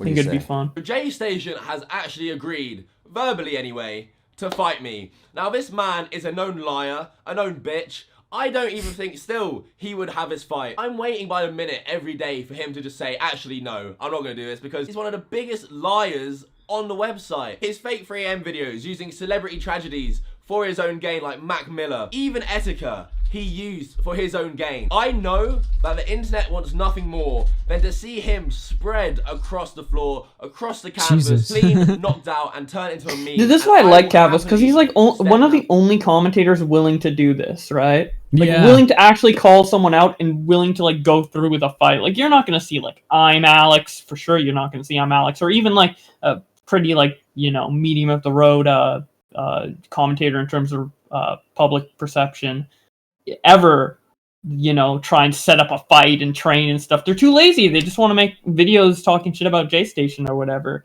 But Kavos is the one that's actually aggressive enough to go out and request a fight, which I just think is cool. I don't know if we have you a watched commentator like that. I don't know if you watched his update video, but he's been saying like going into like 2020, he's not going to give a fuck anymore about the rules of YouTube and stuff like that. So yeah, Kavos better than Tonka. Yeah. That's what I liked about Kavos in the first place. It was kind of like his unique brand, that he's like the more aggressive, like I don't give a fuck commentator. He kind of pulled that back in terms for like better monetization last year, which fair play to him. But yeah, I'm glad he's going back to the style, because I think it's what makes him stand out. Yeah. Dude, I think they should fight it out in Knoxville. That ring and be that man. It's been no secret to my audience that I have been looking for a fight, a boxing fight, even MMA, because I know people who run the MMA side of things in the UK. But I tweeted it out last night that he confirmed he wants to fight. It got a lot of buzz around it. I've heard rumors that there's going to be a UK boxing event soon to do with Deji maybe. This would be an amazing co-main event on undercard for a fight like that. I promise you all, I will not lose. I promise I will easily clean the floor with him. I will make him suffer for all the shit he has done. If YouTube won't take any action against him, I will happily take it into my own hands. I've never been more confident about anything in my whole life than beating this man. The video you posted on Instagram, you look like you just got done shooting up meth. Are you sure that you'll be able to pass even a drugs test? Oh my god. Or an AIDS test. or blood work. There's a warrant out right now. I've heard through actually a reliable Don't change your name the week before. source of mine that this warrant will get thrown away, or the case that he has will get thrown away. So hopefully he can travel, because there's no better place I would rather this than in the UK, in London. Like I said, I hope there's some other YouTubers looking to fight. I would love to just do another YouTuber boxing event. Like the Sky Sports, the Zone stuff is great for, getting the YouTuber name out there. I don't think this fight would be big enough to even get on that anyway, but I would love it to be a YouTuber fight, YouTuber undercards, because for me, that first KSI Logan Paul fight, the whole event was just amazing. Whereas the new fights, I don't care about anything unless the main card. So yeah, I would love a YouTuber event. However, as fights go, we need to know people want this fight. On Twitter, there's a lot of interest already. A lot of people want that fight. My Twitter's been blowing up with people telling me, just knock this guy out. I have called him out. J Station has agreed. We both want this. So now you guys need to make your voices heard loud and clear that you want this. So leave a like on this video, share this video around, follow my Twitter, like the tweet about J Station wanting to fight me. We need to get this on. This is something I will just love to do. I want it so bad. And J Station, you still haven't got in touch with my people. I told you, but I don't know if you have Twitter because you're that clapped. I don't know what you have, chlamydia. But my business email is in the description. Contact me and my people and let's start chatting. Let's talk right now. I'm ready to organize this because I want to get into training. I want to do it. Take it to the good. Wait. Until you have signed on paper. You're a little rat and a little weasel, and I will not take your word for anything. Your word means shit. I will train my ass off. I train, you know, in my spare time, not boxing. I keep fit, but this will just be something else, and I can't wait. A few boxing trainers already hit me up. Some of them are a bit far away from me though. I want to be London-based. I want to do everything in London. So if anyone's watching this and is in London, that would be perfect. Just imagine seeing J Station just get wiped clean. It's just a beautiful thing to imagine. I can picture it in my head already so clearly. And a lot of people are worried saying, no, this is going to take it away from all the, you know, drama right now. Don't give him clout. He's already getting articles written about the BBC. He's getting clout no matter what you say. Okay. I think we get the point. This is gonna be a fun fight. I'm looking forward to it. Chat, quick poll. I know what they're gonna say. Does anybody support J Station over Kavos? I'm just curious if there's how about a more interesting question? Who do you think will legitimately win? Regardless of who you support, who do you think will knock out who or win the fight? 1 for Kavos, 2 for J Station, or just say their name, I guess. Kavos would win. Kavos. And the results are in. No, I'm just kidding. By the way, I see it while we wait for results. I see a lot of people, and by a lot I mean 2, who are spamming debate Cobra, Tommy, or whatever. Over what exactly, though? Like, what's the argument? Yeah, I mean, they both said their stances on their said situations, you know, Tommy with the Nazi comment and everything. It's like, Tommy said his side on his stream, Cobra said his side on his video, and no one is ever going to agree with each other, like, between the two, so I don't really see why. Yeah, like, it's just not gonna work like that. Anyway. Kavos. Both are annoying, kind of hard. Honestly, I like to see both Jay and Kavos punched in the face, but Kavos is a beefy boy, so Kavos. Jay Station gives off the crackhead energy, so he might win. Kavos. Jay Station seems like he would try to fight, but he'll look sleepy doing it. Interesting. I don't know. I think Kavos would win, personally. I feel like. Yeah, just because, like, the thing is, they're both very, like, ambitious people, so, like, if J Station actually accepted the fight, no doubt he would actually, like, train and get beefed up and, like, ready to go. But, like, I don't know. I mean, one does drugs, one doesn't. Yeah. I don't know. I honestly don't know who would, but I would bet on Kavos, like, just looking at them physically. I would just bet on Kavos, so. All right. Do you think we should go full Lieutenant Cobra mode now? Sure. I don't know how exactly... I got some things to say. I don't know how exactly I want to do this, but I know I do want to talk about it. Maybe I should throw this video on. Yeah, we could just watch this video. I don't know if I'll watch the whole thing, but I'll just toss it on just to give it a little memory refresher. It also starts off really funny, in my opinion. Yeah, I think the editing in it is pretty funny. So, maybe 18, 19. We'll see Data what, dots? Wait, what? I don't even know that. What the fuck? Like, what is this? Dude, famous birthdays. Famous birthday. Yeah, Tommy's actually on there. Perfect reason why they should rate. Dude, these pictures are so fucking stupid. I love some of, like, the little descriptions he uses for him in here. Like, right now it's normal. I call my son a Nazi. 3-year-old boy. Let Lieutenant Cobra enter any children. Anybody talk ridiculous allegations. You should have like paid somebody on like Fiverr to do like a movie voice or something, like real deep voice. Ridiculous allegations. About sexual deviance as much as he does. I would be careful. Make slanderous comments. Woo! I can see why. No grasp of reality. Your parents are remainers, losers that know nothing. Mega snowflake. Hell yeah, dude. Fuck you, Dad. If you're not a heroin addict, that's a noise in the back. I would not never takes responsibility. Attacks family. Whoa. Jesus. Causing bomb threats to your local. Whoa, wait. What? Tommy's coming to your house to take out your family. Talks about sex. Whiny. That's my favorite one. Whiny bitch. To that degree, that often, unapologetically. Joke of a YouTuber. My wife with cerebral palsy. Fuck your wife with cerebral palsy. The noise. I can't get over this. Runs away from the truth. Who cares? My favorite is a whiny bitch. Did Unfunniest tell me that he probably did? They're friends, aren't they? He probably did. That was Unfunniest's contribution to it. Anybody. So it's LG degenerate. Exactly. Bowblax is loving this. Yeah, I think this video is hilarious. Hey, listen, it's not slander because this is what. Stefan Tossin 5 earlier says the winner should follow up the event with a 3 a.m. Ouija video. I don't know that. I don't know that for a fact, but it would shock me a bit if we find out he gets arrested for touching a public. I have a title for my new YouTube video. As many of you know, me and a YouTuber known as Tommy the old video he uses recently got into a little bit of drama. And although for some this drama may be irrelevant and downright petty, it opens up an opportunity to showcase some of the downright laughable behaviour that Tommy C has conducted. Now before we look at the context leading up to the drama, let us begin with a display of self-awareness. I'd like to say hi to the 100 viewers in Tommy C's boring 2-hour live stream. We got 200, so we're like doubling it right now.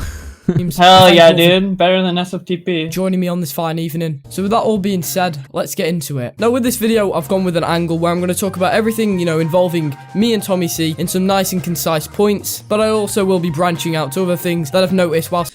XP wants to know if he's making his voice deeper. You know Combat Wombat does that in his videos. I want to know if Cobra's doing that too. You can do that on a voice meter or something. I don't know how I would do it. You guys all know I do that. No, I'm just kidding. Yeah. In real life, I actually sound like a massive fucking like squeaker. Yeah, dude. On these streams, he gets off the mic. He's like, "Hi guys." Yeah, my settings actually aren't applied to Discord. So Bowblax is listening to. He's like listening to me like I'm 12, and then you guys are listening to like 30. Yeah, dude. Yeah, that's how it works. I've been in the realm of Tommy C. So to start off, some false allegations. I'll tell you to fuck off. What do you do? Fuck off. Now, some of you might know Tommy C has a second channel. What is this video? I think it's the cringe compilation that Nick uploaded. Remember he uploaded that to his second channel for them to watch on the show? I missed that one. Oh, yeah. Wait, oh yeah, the one on the show. Yeah, with his old videos and stuff. Yeah. Upload, you know, gaming live streams. And if you've seen it, you know that when he finishes a live stream, he keeps it up on his channel. But this live stream in particular... That's not the case. He doesn't keep them up. He only keeps up certain ones that are really good. It just wasn't the... Well, what I know is that, like, after he's done streaming on his gaming channel, it automatically goes to unlisted. I know with the Cobra one in particular, where he was talking about Cobra, he privatized it instead of unlisting it, so he wouldn't download it. So maybe that's what he's referring to. And then some are public, the ones that he thinks are great or whatever, or he premieres them later, I guess. That's kind of how it is. Correct me if I'm wrong in the chat, by the way. I'm not trying to lie. Playing Apex Legends, and it was titled something like "I don't like kids," and the thumbnail was like a baby crying, and as you expected, it was about me. Now he talks about me loads in this entire stream, but there are two clips which just highlight, one, that this guy is a fucking lunatic, and that he's a hypocritical, which is a point we'll get onto next. To bring probably bitch, but he didn't want to say it because of demonetization. Briefing it almost. Even though we called him a whiny bitch in text earlier. Listen, I am the Chad commentator.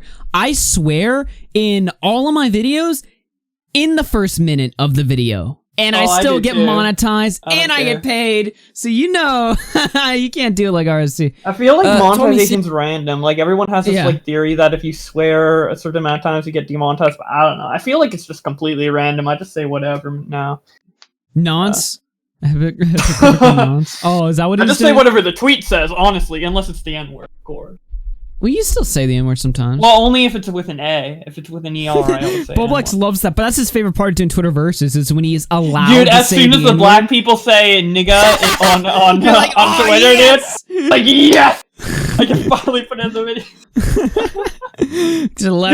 It's funny because all the comments are like, whoa, Josh, are you black? Are you allowed to say that? When I first like engagement when I first started listening to Bowblax, I was like, I need a black man on the team, so that's why I hit him up to become the and then you found out I was white, and he was like, what the fuck? Shit. Wait, you said on your video. I was like, well, at least I kept you on because you could give me the autism pass, you just couldn't give me the N-word pass. So I was like, all right, well, I got one of the passes. Yeah. He calls me a pedophile, which you might be like, well, isn't that quite ironic, since he's been calling you out for making paedophile jokes? And, you know, this time, Tommy C can't hide behind Something that Cobra does in this video that pisses me off so much is he says pedophile jokes. We'll show that in just a moment, Cobra. The fact that it's a joke. I wouldn't let Lieutenant Cobra enter any children. Anybody who talks about sexual deviance as much as he does, I would be careful if he walked by an elementary school. Let me explain what I think is the argument here. Is that basically what Tommy's saying is that anybody who talks about you're a nonce, I'm gonna hunt all the pedophiles, pedophile, they are likely going to, or it would not be out of the realm of possibility that when they grow up they become nonces themselves, I guess. Yeah, I would just fundamentally disagree with that. This is where the optics check did not come through, and this is why everybody who watches this is probably going to side with Cobra here, is because when Tommy says like stuff like that, I don't care that he says stuff like that, but it just sounds really bad. I don't agree with it either, by the way. You know, kids, here's the deal. Kids talk about sex and make pedophile jokes all the time. Me and my friends, we do it all the time behind the scenes when we're talking pedophile, because that's what's funny to us, because we're retarded. We don't do it publicly, though, because obviously in this day and age, you can't make those kinds of jokes publicly, you know, in a safe context anymore. Because of people like Cobra, you know, that's the problem here. So I don't agree with that. I don't think like, oh, just because Cobra talks about pedophile stuff. You know why Cobra talks about pedophile stuff? I'll tell you why. Attention. He wants attention. The fastest way to get attention on the internet is to call people pedophiles, to be the pedophile hunter and stuff like that. There's this Twitter account that runs loose. It's called Zoophile Police or something. They basically hunt people that are pedophiles and have sex with animals or something like that. And apparently, from what I'm told, I don't know, but this is just what I'm told, the entire staff is like children, basically. Or like some of the staff is like children. And I look at that, I'm like, no. Yeah. This is not, no. Yeah. To be fair to Cobra, I don't think he's necessarily going out to hunt pedos. I really just think it's what you said with like the pedophile jokes and like he wants to be a star. Just want to do it. Yeah, he wants to be a big YouTube that's star. So he's going to use pedophilia and pedophilia memes or whatever to get that attention or whatever, which I say, no. I just think he has no filter between what he says publicly and what he says privately in terms of jokes. That's how I see it. That's how I'm taking it. Maybe there could be a case where you could say he's doing it for attention specifically or something along those lines, but here's the deal. That's just how I see it. When he's making pedophile jokes, it's okay, it's whatever. When he's photoshopping DMs of somebody being a pedophile and then ridiculing that person for getting upset that Cobra's being calling him a pedophile, you know what that shows me? It just shows me such a severe lack of self-awareness. But we'll get into that in just a moment. Right now I'm watching this video. And the thing is, like, with jokes like that, is like you can easily make like a similar joke about like, oh, joking that your friend or this person said something false in DMs without making it pedophile related. He could have done something stupid like this person said he was gay in DMs and then posted, and then later, a couple hours later, be like, haha, it's a joke. Because that's not like severely damaging. Like if someone's gay, that's not, you know, a crime or anything like that. No, I'm just kidding. Dude, somebody got... like he can make similar jokes without adding the pedophilic aspect to it. Somebody got mad at me in the comments of one of my videos, I think calling out Keemstar. They were like, dude, I agree with everything you said, but when you said that what Keemstar is doing is gay, implying that gay is a crime or something, I had to turn off the video. I was horrified. And I was like, I don't think I even responded. I was just like, okay, all right. Yeah. Although I will say that I disagree with I heavily disagree with Tommy's conclusion that because he does these jokes, he could become some sort of sexual deviant in the future. I just think that it's like going way too far. It's a combination of two things. Kids love calling each other pedos and talking about sex stuff. That's what they love doing. Hey, we still do it all. And me and Ben were like, ha, pedo.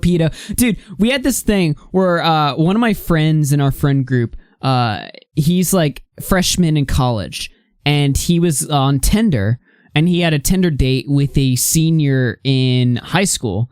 So we called him one day. We were like, yo, let's hang out. He's like, nah, dude, I'm driving to pick the girl up. And I'm like, well, where's she at? And he's like, oh, I'm picking her up from school. And we're like, haha, even though there's only 1 year age difference, we're like, ha, pedo. You know, that's because that's just what's funny to us. We're assholes. But obviously online, you know, it's different. I can't say stuff like that online because, you know, the climate we're in. Like, people take that shit seriously. And because you make those jokes, does that mean you're going to be like a pedophile in the future, Goggy? Like, I don't think so.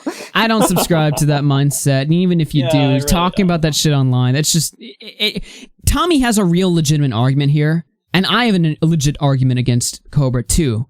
But when you say stuff like that, any like rational argument you have to people, it's just gonna get drowned out by, oh, Tommy called this kid a pedo, so it's not gonna work. You know? Yeah. I don't think he should have said this stuff.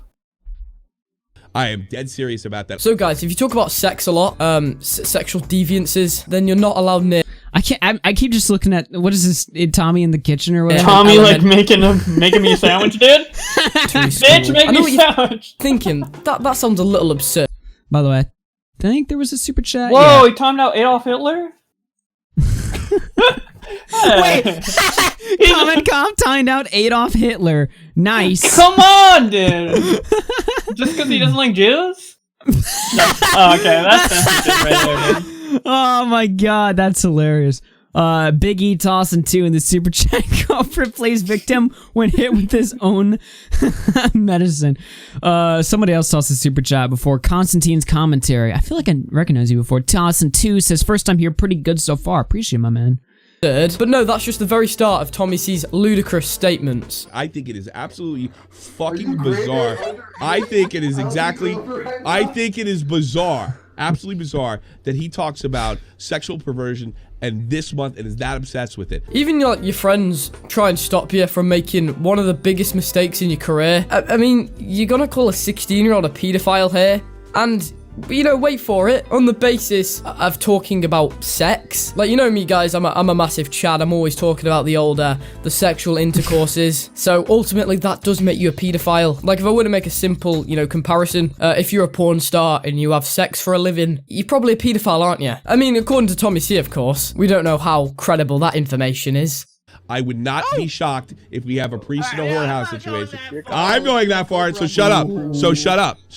Yeah, I'm calling Cobra nuts. You're actually right. So what's the difference? He's done it to everybody else. Why can't I do it to him? Right? So apparently if you make a few jokes about people, that turns into calling everyone a nonce. You know, even if that was the case, and I wasn't joking about any of these comments, isn't it a bit weird, Tommy C, that you're now calling me a pedophile on your stream for making jokes about other people being pedophiles? Right. So I would not, let me finish. I would not be surprised if there's something going on. Nobody talks about sex to that degree, that often, unapologetically. Alright guys, he's got a nah. point. Who the fuck dares to talk about sex that unapologetically? It's disgusting. I mean, it's just a lie, because when I talk about sex, I always apologize afterwards. Like, what the fuck is this guy saying? As soon as Tommy C finishes up absolutely ramming his wife, he goes, sorry about that, mate. Guy's fucking nuts. However, I will take your criticisms on board. I will apologize next time I talk about sex. This kid's such an asshole. Hey, listen, it's not slander, because this is what I think. I don't know that for a fact, but it wouldn't shock me a bit if we find out he gets arrested for touching a fucking I have a title. You've kind of shot yourself in the foot. Dude, Willie Mac has a title. Because at least when I've called people pedos as jokes. Wait a minute, Cobra. I watched this video in audio form while I was like taking a hike. I was sitting there in the woods listening to Lieutenant Cobra. Now, I listened to the audio. I didn't know he showed this. This is not a joke, Cobra.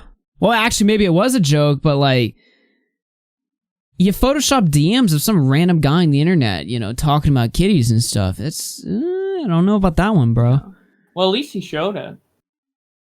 Yeah, but he's showing it talking in the context that it's a joke, though. I mean, yeah, I guess. Yeah, so, but I mean, like, people can look at that and then determine for themselves if it's a joke or not because he showed it, right? So it's right. So I've spoken. If someone pauses and looks at it. Progress, we've sorted it out. Basically, I made fun about Progress shagging a 14-year-old when he was 17, which is legal in this country. Although a harmless joke, it was pretty insensitive on my behalf. jokes, regardless whether, you know, that's a good decision to make. You know, at least I can say, well, I was joking. You've just made the assumption that I'm a paedophile. I mean, you might tell by the tone of my voice, I don't really care, to be honest. Like, if Tommy C wants to just keep on digging himself a fucking grave, then that's his problem, not mine. But as you figured, Tommy C's stupidity doesn't end there. And in the same stream, he makes some comments like this. I think he's a nuts. I'll be perfectly honest with you, and I mean it. I think he's a nuts. I think he's a nuts. Yeah. Like, if I was in Tommy C's house, you know, back when he made this, I'd just switch off the power before he had a chance to say this. Okay, alright. I think I'm just about, I think I'm done with this video, but I will play this one part because something a little interesting happened on Twitter. Yeah, I think it's right here. Where was it? He shot a drummer clip? I think it's because Tipster responded to it. Yeah, drummers. Oh no, this looks like it was actually part of Tommy's stream because you can see that it's blocked and then you can see the border that looks like shot from the point. Yeah, so. Yeah. I'm gonna play the part with Tipster and then I'm gonna show you something that really actually legitimately pissed me off about this. Fuck your wife with terrible part. Yeah, I didn't like this part. I like how that's the part that I unpause on. Yeah, let's play this. Let's play this. Fuck her right in her ears. Who cares? Who cares? You gonna make fun of my the way I raise my kids? And you're gonna piss and moan about something like that? Fuck you in the ass. I'll make fun of you too. All right, Tommy, this will be the only time I'll be responding to you because, quite frankly, I don't think you're worth the scraps of dirt that are stuck to the bottom of my shoes. You can make fun of me all you want. You can make fun of my appearance. You can make fun of my weight. You can even make fun of my anxiety and depression, which, yeah, I heard about that. And that makes you look like a real fucking scumbag. And all that does is prove that I made the right call by walking away from you because you're a piece of shit. But one thing I'm going to say, don't you ever speak about my wife ever again. Keep my fucking wife out of your mouth. She has muscular dystrophy, by the way, not cerebral palsy. Don't you ever speak about my wife again, you fucking loser. Yeah. Okay, so he's talking here about the time that Tommy and Tipster are beefing and Tommy said stuff about Tipster's wife and he's just basically playing that, I think, to suit the argument that Tommy goes after people's families or something. Yeah. But here's the deal. Here's something that's very interesting right here, and this legit pissed me off when I saw it. This is Tipster right after Cobra's video came out. He says, I specifically asked Cobra not to include Tommy's comments about my wife in the video he made on Tommy, yet he still did. So Cobra says, remember when Tommy went after your wife? Tipster says, yeah. Cobra says, what did you even say to make him do that? Tipster says, nothing. We had our disagreement on Twitter and I unfollowed him. That was started our beef. Doesn't matter though. We talked it out and we moved on. It's in the past. No point bringing it up again. Cobra says, yeah, no worries. I was just wondering. Tipster says, my apologies if I'm jumping to conclusions here, but like I said, Tommy and I have worked this out and moved on. Not sure if you're planning to do a video or something, but if you are, I'd appreciate if you didn't mention this in the video. I'd rather not have some old drama that's already been resolved, brought back up. Cobra says, lol, I ain't making the video. He isn't worth my time. I just thought it was quite hypocritical that he says he doesn't attack families, but he attacks your wife.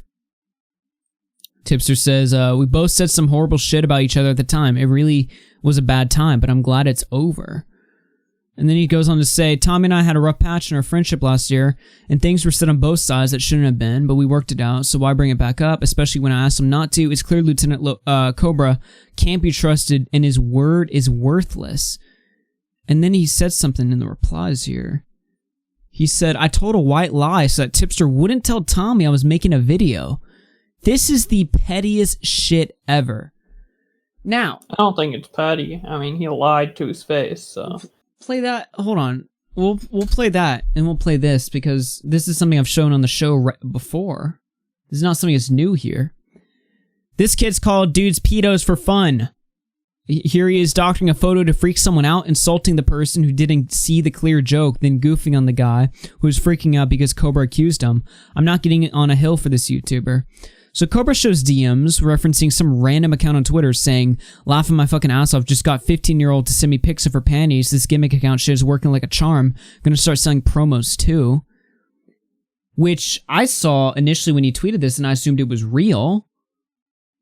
Because why would somebody lie about something like that? And he says, apparently for some people who couldn't see how this was clearly faked. Now, if you're John Swan and you know how to detect fake DMs, like, yeah, I guess you could see it. I don't see it. It looks real to me. I've come to clarify that this is a joke.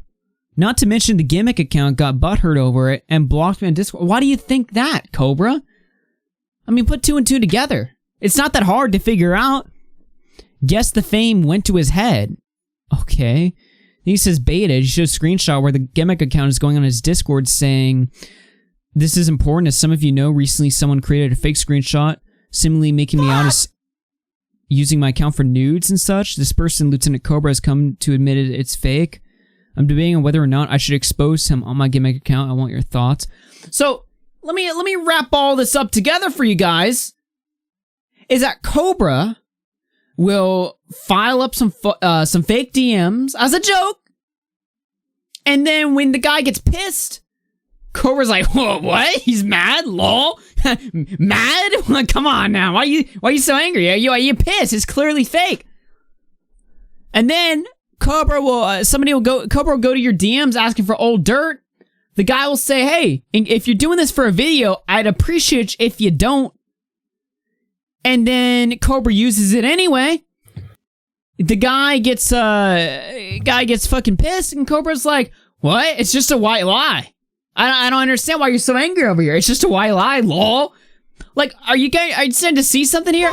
I'm not here to start some sort of beef with Lieutenant Cobra, if that's what it sounds like. I'm not here to start drama. I don't care. Me and Cobra are fine, but Jesus, dude, you need to knock it the fuck off and pull it together, man. What the hell is wrong with you? What is this self-awareness? Are you like brain dead? Are you retarded? Figure your shit out. Dude, I know you're being a shitty little 16-year-old. I'm a fucking shitty 18-year-old. You should have seen a couple weeks ago when I got into a Jeff Holiday. I was skirting the line too. But Jesus, dude, you gotta pull yourself together at some point and knock that shit off. Yeah, or at the very least, show some sort of self-awareness. You're not brain dead. Come on, figure this shit out. Because if he told Tipster, like, yo, I mean, I respect you or whatever, but I'm still gonna just put it in my video, then that, I mean, I think that would be fine. I think that'd be fair. The beef was public. You can put it in the video. It's just the fact that he lied to Tipster and said that he wouldn't. Right? Dude, pull it, Cobra. This is my message for you, and it's not something I'm trying to expose you for or something like that. I'm saying to your face, as a mutual on Twitter, for all that that's worth, pull it together, dude. Pull it together. You had something going on here with this YouTube shit. Why would you do this? Why would you just sink your reputation? Do you just not give a fuck? Clearly you do. You steal memes on Twitter to get likes. You clearly want to grow something. You want to build your whatever little brand for yourself. Pull it together. Knock this shit off. Seriously. Yeah. You're fucking yourself over, man. I'm telling you right now, some sort of wake-up call. Stop. All right? Chill. Stop. Yeah. He needs to stop lying. I mean, his video was relatively fine. It's Why would you just why would you lie about it? Dude, there's so many YouTubers that have unfollowed this guy after he had something going with Destiny. He didn't market it right. He died off. He was a dick to all these YouTubers. They fucking unfollowed him and shit. I hear so many people behind the scenes, like, they fucking hate this kid. And it's just like, why even put yourself in this situation? You're being retarded, dude. Pull it together. Yeah. By the way, Tipster's in here, so oh, hey, Tip. I'm guessing he wants to say something. Yeah. Sorry. Hey, how's it going? Yeah, like I said on Twitter, I wasn't going to do a video or whatever, but I guess like this would be a good opportunity to kind of give my final thoughts on like what happened or whatever. Okay. I don't hate the kid. I don't even have beef with the kid, and to some extent, I understand why he did. He didn't want me to tell Tommy he was making a video. Okay, I get it. But like Bowblax said, I would have a lot more respect for the kid if he said, "Hey, you know what? That's a big point in my video. I am going to do a video, and I can't promise you that I won't put that in the video." I might be a little upset, but I wouldn't be like, I'd have more respect for him for being honest, right? But the fact that he would like lie to my face, that's like what kind of pissed me off about it, right? Mm-hmm. And I'd like to think I've built up enough, trustworthiness or whatever in the community that, people could feel like they could tell me something and I'm not going to tell them. I mean, I can't remember any time I've ever, leaked somebody's, they're working on a video for this, or they're talking about doing this, or even when me and Tommy were beefing, I never leaked anything that I could have really used against him or anything. So I'd like to think I have some kind of reputation in the community where I can be trusted with stuff. This is between Tommy and Cobra. If he's going to do a video on Tommy, that's between them. That's why on Friday, when I kind of injected myself into the beef between him and Tommy, I later went back and apologized to him because I'm like, look, it wasn't my place to get involved. I'm sorry, dude. And we worked it out. So I don't see any reason why he couldn't trust me with that information or whatever. Or like, he couldn't just be honest and say, hey, like, I am going to put that in the video, no disrespect or whatever. You know what I'm saying? Yeah. Yes. So, but I mean, I'm not mad at him, and I understand why he did it because I'm friends with Tommy, so he thought I might tell Tommy. I get it, so I can't be too pissed at him. I'm just a little frustrated that I asked him nicely, and he lied to my face. I'm just saying, it's just like, this is so stupid. Just pull it together, dude. You're just like shitting the bed on something that you could turn around and make you can make a pretty cool you could have a pretty cool channel going on or whatever. When you do shit like this, nobody's gonna trust you. It's just stupid, dude. I'm not like doing this because like, oh, I'll get back at Cobra. No, I'm not doing it like that. I'm just saying, dude, fucking pull it together, dude. Stop fucking up, dude. What the hell's wrong with you? You have a legitimate case against Tommy, probably. You know, the stuff he said about you being a pedo or something, that's just dumb. I mean, you can go about Tommy, but like, look, you have a history of like doing this pedo shit. You have like no self-awareness. It's just like, knock it off, dude. That's just all I'm saying. I don't know. Yeah, I think the biggest thing for me is like, one, it was like, it's drama that was already resolved, but the bigger aspect of it, the reason why I didn't want him to include it is like, you know, this involved my wife, and I didn't want that to be part of some like drama video or whatever. Again, he has every right to use it. It was a very public drama or whatever, so he has the right to do that. But I mean, if I ask you not to, and you're going to anyway, just be upfront with me and be like, bro, I'm going to use it. I'd have a lot more respect for him that way. Yeah, I agree. Yeah. But anyway, I'm going to go ahead and duck out. I just wanted to Thanks for say coming my on and piece. saying your piece, yeah. Yeah, for sure. Take it easy, guys. Subscribe to Tipster. Great news source. I guess. Thanks. I'm shitting for you because I know you're too humble to do it yourself. Tipster's doing the news videos again, guys. He's back in the game. Dude, he's actually grinding. He's been uploading multiple videos a day, dude. I noticed. Even I thought faster he did than like Tommy and Augie. I thought, literally, I don't know. You find shit to talk about way easier than me, dude. I was gonna. Dude, he talked about a pedophile who lured someone in with chicken Alfredo. Where you got that? Tipster, I want to watch that video, but it was gone. Like, where is it? Yeah, I noticed editing mistake in it, and I just didn't have time to fix it last night, so I never. We'll throw that up because I want to look at it again. Subscribe so you guys know when Tipster re-uploads the chicken Alfredo video. Chicken Alfredo pedophiles? Hell yeah, dude. Hell yeah, hype. Notifications on. All the time. All right, guys, take it easy. Take it easy, man. See you later, dude. Let me catch up in super chats. Tipster, dude. Hell yeah. Dude, Tipster's been around for like 2 years now on this channel. He's a homie. Hell yeah. Okay, sorry, my thing was crashing. Big E Tossing 2 says Cobra plays victim when hit with his own medicine. Zim the Zam Tossing 5 says Lieutenant Cobra is literal F tier. Tommy's points wasn't about attacking family, it was about hiding behind your age and calling others pedos. Stefan Tossing 2 says Cobra is the reason why bullying should be a thing. I'm such a supporter of bullying. Hell yeah. Honestly, bullying builds you up. No, I agree, but it's just funny in the way you said it. Yeah. I mean, the people who, like, you know, maybe I should relax. Okay, let me say this. I'm autistic. I got bullied in high school. I like bullying. It creates thick skin. Yeah. It creates resilience. Obviously, I mean, you can criticize the bullies for, being assholes. Criticize but, the bullies. Yeah, obviously. They're assholes. They're not doing a good thing. But at the same time, the experience... Yeah, usually helps hard to get people a thick skin. I mean, some people honestly can't take it, and that's bad. So in some cases, it's bad. I used to get bullied in school, but then I started criticizing the bully. I started making valid points against the bullies, and they left me alone. Dude, BTFO the bullies, yeah. I mean, bullying is like, it's hit or miss. Like, obviously, if the wrong person is bullied, it can lead to like very serious stuff, and I don't want to devalue bad experiences with bullying that can lead to like suicide or anything extreme like that. But I mean, bullying can be a good learning experience as well. So there you go. Sorry, I had to step out for a moment. Dude, I remember when I was first on YouTube, like when I was really young, one of my friends was getting like bullied in school, and so I was like, dude, I have a great idea. You know what we're gonna do? I'm gonna make a video responding to the bully. I was like, dude, this is like 10-year-old me, like at work here. I had the commentary genes inside of me, dude. I was like, okay, I got you, man. I'm gonna make a YouTube video outing the bully on the internet, and they're gonna be so scared that they're gonna leave you the fuck alone. Dude. Oh man. Everyone sees the exposed video. The bully's like, shit. Everyone in school knows, dude. I was, dude, 3 million IQ over here. Oh yeah. Destiny Tossing 10 says Cobra likes to hide behind the "it was a joke" excuse. Lol. Zim the Sam 2005 says new rule: all kids must get beaten at least once a week. Yeah, let's get it.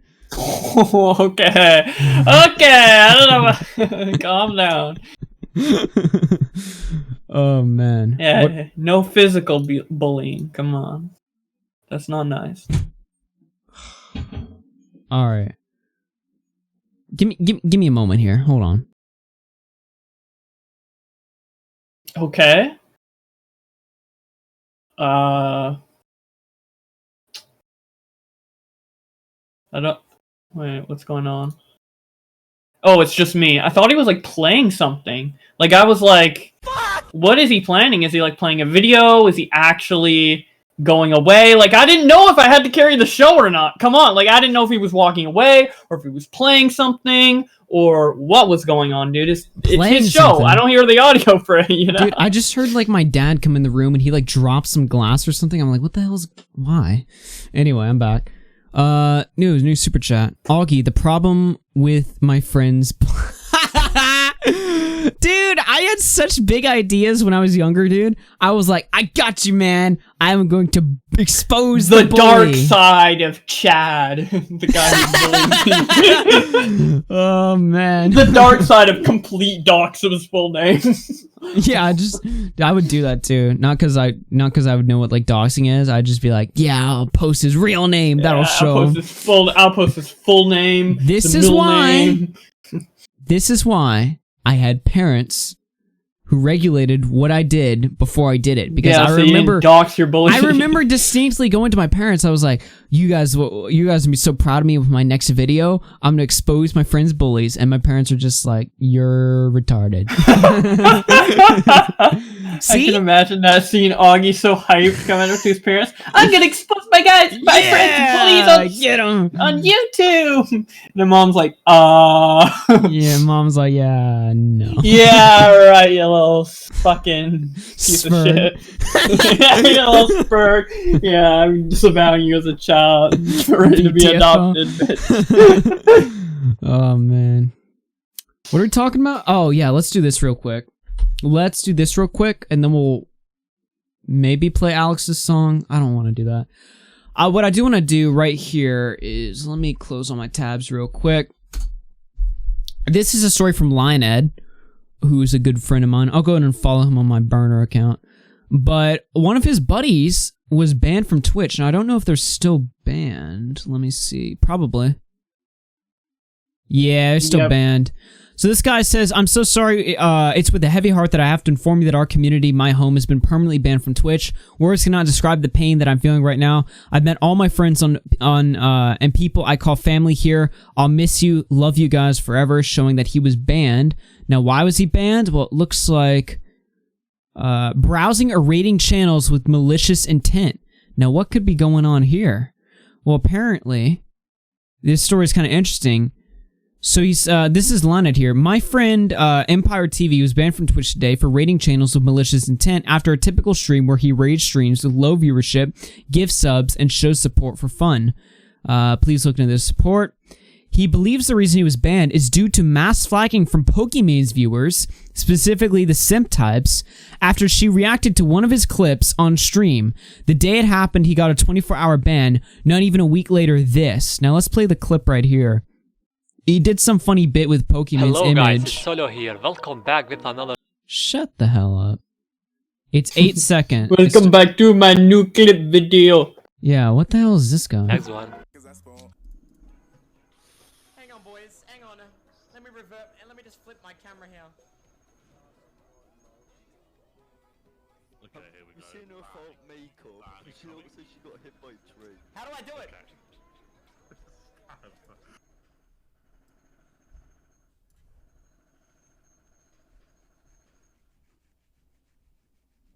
Okay, so he's doing some dumb bit where he's like taking his face cam and pretending to like eat out her ass or something, I guess. Yeah, And kiss her ass or something. She reacted to it. She's laughing. Yeah, I guess she kind of thinks it's funny. I mean, it's a pretty typical reaction you would expect from her. Yeah. Nothing that she did wrong, but obviously the simp fans get a little triggered. How dare you disrespect my queen? Anyways, back And to they, stories. Yeah, so she's laughing mass at it. support. It's not like she's going on like, this is degrading women or anything like that. She's just laughing at it. She moves on. And this guy got banned. Now, the best part about this is that apparently Dexterdo... Ooh, did they? That wasn't No, like you it before. fucked up the link. You fucked up the link. Look Oh. at the link. Look at the URL. You I was literally like, fucked it ooh, up, dude. they took it down. I see him. No, I just fucked up the link. Never mind. Anyway, the funniest part about this is Dexterdo actually ran a piece siding with Pokimane, but they got the story completely wrong. Let's take a look at this right here. So the dude who got banned says, lol, dude, okay, she laughed and she knew it was humor. I was clearly kidding at Dexterdo. You really that out of content? Now, they've been known to get stories wrong for a while, but this is just on a whole other level. Pokimane speechless after streamer shares weird reaction to her selfie. Twitch star Pokimane was left stunned. Stunned! When a viewer informed her that a fellow streamer had taken one of her selfies and performed a bizarre act with it, and was even more shocked when she watched the clip. So shocked that she chuckled and smirked, dude. Dude, this is such a boomer piece right here. Oh Hold my on God. now. Simps at Dude, the at Simps Dexterdo, at dude? Dexterdo. What performed a weird act. The latest bizarre interaction. Oh, hold on. I mentioned it? Okay, hold on. Oh, yeah, we gotta start off. Pokimane is the top female personality on the Amazon-owned streaming platform with over 3.87 million followers. While most encounters with viewers are positive, sometimes some people can be downright weird. Yep. Something that she and other broadcasters have experienced many times. Oh, many times harassment, dude. The simpery here. The latest bizarre interaction actually rendered the 23-year-old speechless because of how odd it was, and served as a stark reminder that while the internet is a wonderful place, there's always something out there to catch you off guard. During her January 30th broadcast, a viewer informed Pokimane of a clip that was going around of a fellow streamer using her photo for an odd yet gross performance. It's not TOS, I would think. It's a guy kissing your butt as a pic. The bit donation read, alongside a direct link to the questionable clip. Upon hearing... so simp fucking snitch, dude. In a donations. simp and a snitch. How bad could it get?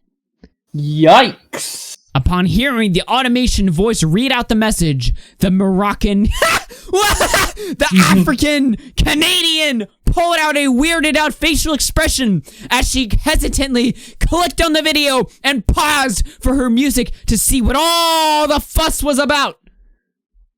Okay. Hang on, boys! Hang on! Australian streamer Empire exclaimed as he pulled up a full-length Twitter selfie of the Twitch star and moved his camera overlay right to the next of her backside. Let me just flip my camera around. Once he positioned himself in the right place, the 26-year-old proceeded to lean in and kiss her bottom. How do I do it? He asked his chat as he continued the bizarre performance. In response, the offline TV member shook her head and then hilariously moved her camera overlay to the left of the streamers and stretched her arm out to say that she was kissing her hand instead. Pokimane was able to see the funny side as she broke out into laughter shortly after, though she still had a look of utter confusion and bewilderment etched across her face. What struck the Australian to perform such a weird act is unknown, but it didn't stay on her mind for long, as she immediately went straight back to what she was doing before she saw the clip. Dude, Dextero, when it comes to like Pokemon in particular, I feel like they fucking spam articles on her like no tomorrow, dude. Pokemon blinks and there's an article on Dextero, dude, of analyzing her face. It is incredible, dude. I cannot wait. Dude, imagine being at that level of relevancy to where Dextero, just anytime like Pokemon does any little thing, fucking article, dude. This is one of the worst articles I've ever read in my life. And look who wrote it. Kissed her bottom. No wonder. It's a woman, of course. Yo, what's up, Meg? Of course. Let's see how many articles she has on Pokemon. Without Meg's a fail, big history Pokemon repeats itself every single time. Oh, I want to see it. Show it to me. Load it up. Come on. Discrimination against women pages to not load. Fuck off. All right, let me shrink this a little bit. Let's see. What has she wrote? Dr. Disrespect speechless after stream production fit. I don't think he was speechless, given who wrote this. Okay, look. Pokimane shares crazy story about confronting her brother's bully. Really now? Hey guys, Pokimane said something in a 1-hour podcast. Time to make it an article. Dude, dude, if you were in this position, dude, Dextero would write about you. Augie shares shocking story about how his friend picked up a girl from school. That's what it would be like. Whatever you say in your 2-hour podcast, it's like if there was a Dextero for RFC, they'd have content every single day. Yeah. They write about literally anything that happens, and I'm not entirely. Sometimes some of the people on there do write some good articles, and I do use them on the show sometimes. But like, this is just stupid. This article, I don't know about Meg. And this guy got banned for doing a bit where he you can't do anything on Twitch. Let's see how many followers he had. I want to see. I don't think it was much, but I just want to see out of curiosity. Let me hold on. All right. 3,000. That on Twitch, that's a pretty big deal here. Yeah. Yeah. Twitch is a pretty big deal, and he was gaining too. Gaining from that clip. So they screwed this guy over. They ridded him of his platform. And remember, on Twitch, when you get banned, you can't talk to the people that you made friends with on Twitch. You can't stream with them. You're gone. You can go to YouTube, but you're starting completely from scratch. New friends, new chat. Time to rebuild. I know a lot of people have issues with YouTube and stuff like that and how YouTube works and everything, but hey, for what I do, it works. So I am perfectly YouTube is not as ban happy as Twitch by a large margin. Yeah, for sure. All right. I did want to bring some attention to that because that guy did get unfairly banned, which is bullshit. Mm-hmm. So, the final thing we have on the list tonight, which by the way, before we cover this, and I don't know if we're gonna cover this, it was just sent to me. I don't know if I want to cover it, but I will say, listen, my sleep schedule's all off. I just had a bunch of coffee. I'm probably gonna be a little wired tonight, so I might be doing a game stream tonight, just chilling out later on this channel because I keep everything on this channel, all my videos, all my streams, game streams, whatever. I'm probably going to do a game stream tonight on this channel, just chill out while I wait to get tired, and then reset my schedule. So just letting you guys know before we take a look at this last piece and then sign off for the night. I'm not ready for this. I don't know if we're even going to get through this, but let's see. This is someone that sent this to me. Lil Revenue, E-Boy Anthem. I'm Alex made a song. I don't even know if this is recent. When did he make this? Oh, it's recent. Low revenue. Got 36,000 views. What is this? Yeah, I don't fucking care.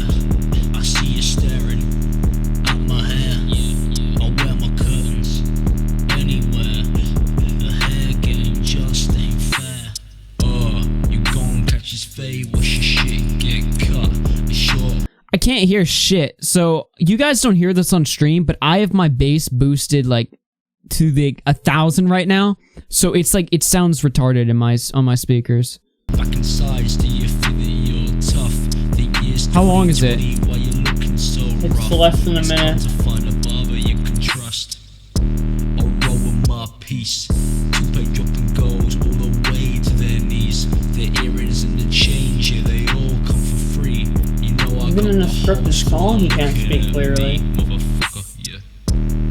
You talking shit. Is it just me, or his vocals like so lower in volume in comparison to the rest of the track? Yeah. You better wash his hands.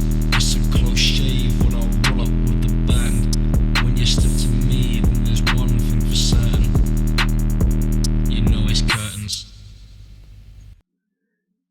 That was... You're not an e-boy, you're a fucking gremlin. Shut the fuck up. You look ugly, I'm Alex. Don't make music. That was only... Is it? 57 seconds long?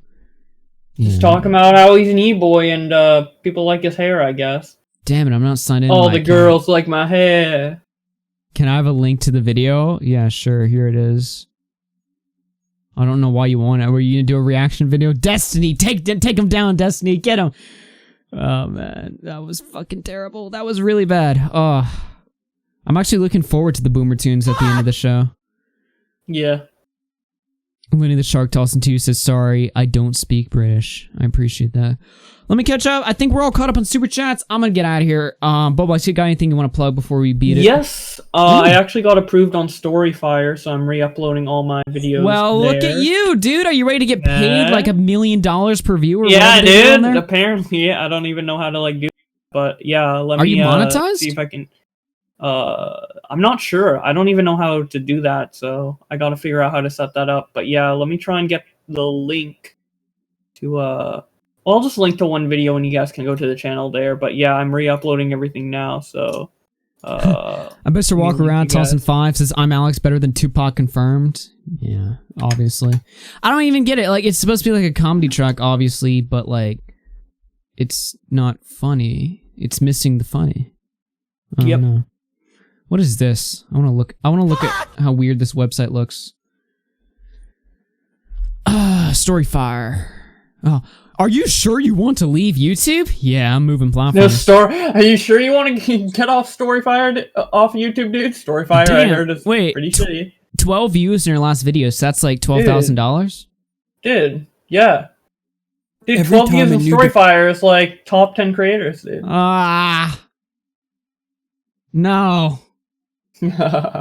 Wait, so do they allow, like, what's the TOS? Like, they allow drama content? They allow, like, re-uploading your There's even shit? like a little section for drama. A section for it? I'm surprised. Well, I mean, when I upload the video, it says, like, category. Category drama. I'm surprised they have that. Yeah. Interesting. So, okay. Yeah. Then. Interesting. So I have quite a bit up there now. Well, that's his Storyfire. I guess I might as well sign up, see if I can get in. Might as well join the craze, you know me. I love my own platforms. Honestly, I like it better as a backup than BitChute, just because like it's not as like laggy and stuff. Pretty much, probably because lie, like dude. it's limited creators. BitChute, yeah, I'm not gonna lie. BitChute is, you know, they need to step their game up and they need to work a little faster. I think in fairness to them, it's kind of impossible for them to, but you know, I don't know, man. Phil Call Tussin Foss says Bowblax can even rap better than Alex. Yeah, I'm Alex has nothing on. Some people don't know the struggle. Dude, that is so much Non-black, no. People. Dude, it's catchy too. People still like comment and sing it 3 years later. Non-black, no, people. Yeah, someone needs to make like a Kids Bop version where everything's replaced. Get a bunch of kids to do it. Yeah. Oh my god. I'm looking for music to play. I don't know what I want to in the stream. But yeah, sub to my Storyfire. Pretty to fire. Storyfire. Shut the fuck up. Alright, I'm out of here. Talk to you later, man. See ya. What do we go for? That was like a good 2.5 hours of podcasting. That felt good. Adios, everybody. Adios. I'm gonna figure out what I want to play to get out of here.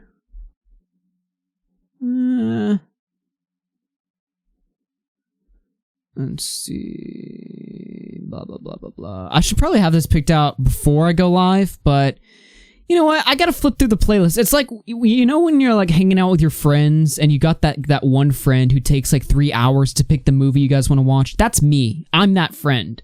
When I'm hanging out, it takes me like 3 million years to figure out what we're gonna watch. And it's the same thing when I figure out what we're gonna listen to.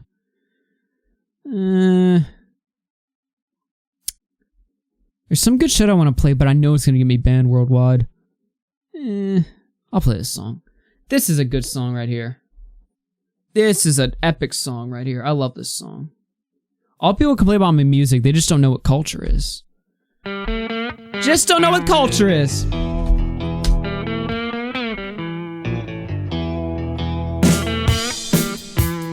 I'll catch you guys later tonight probably, but if not, definitely tomorrow.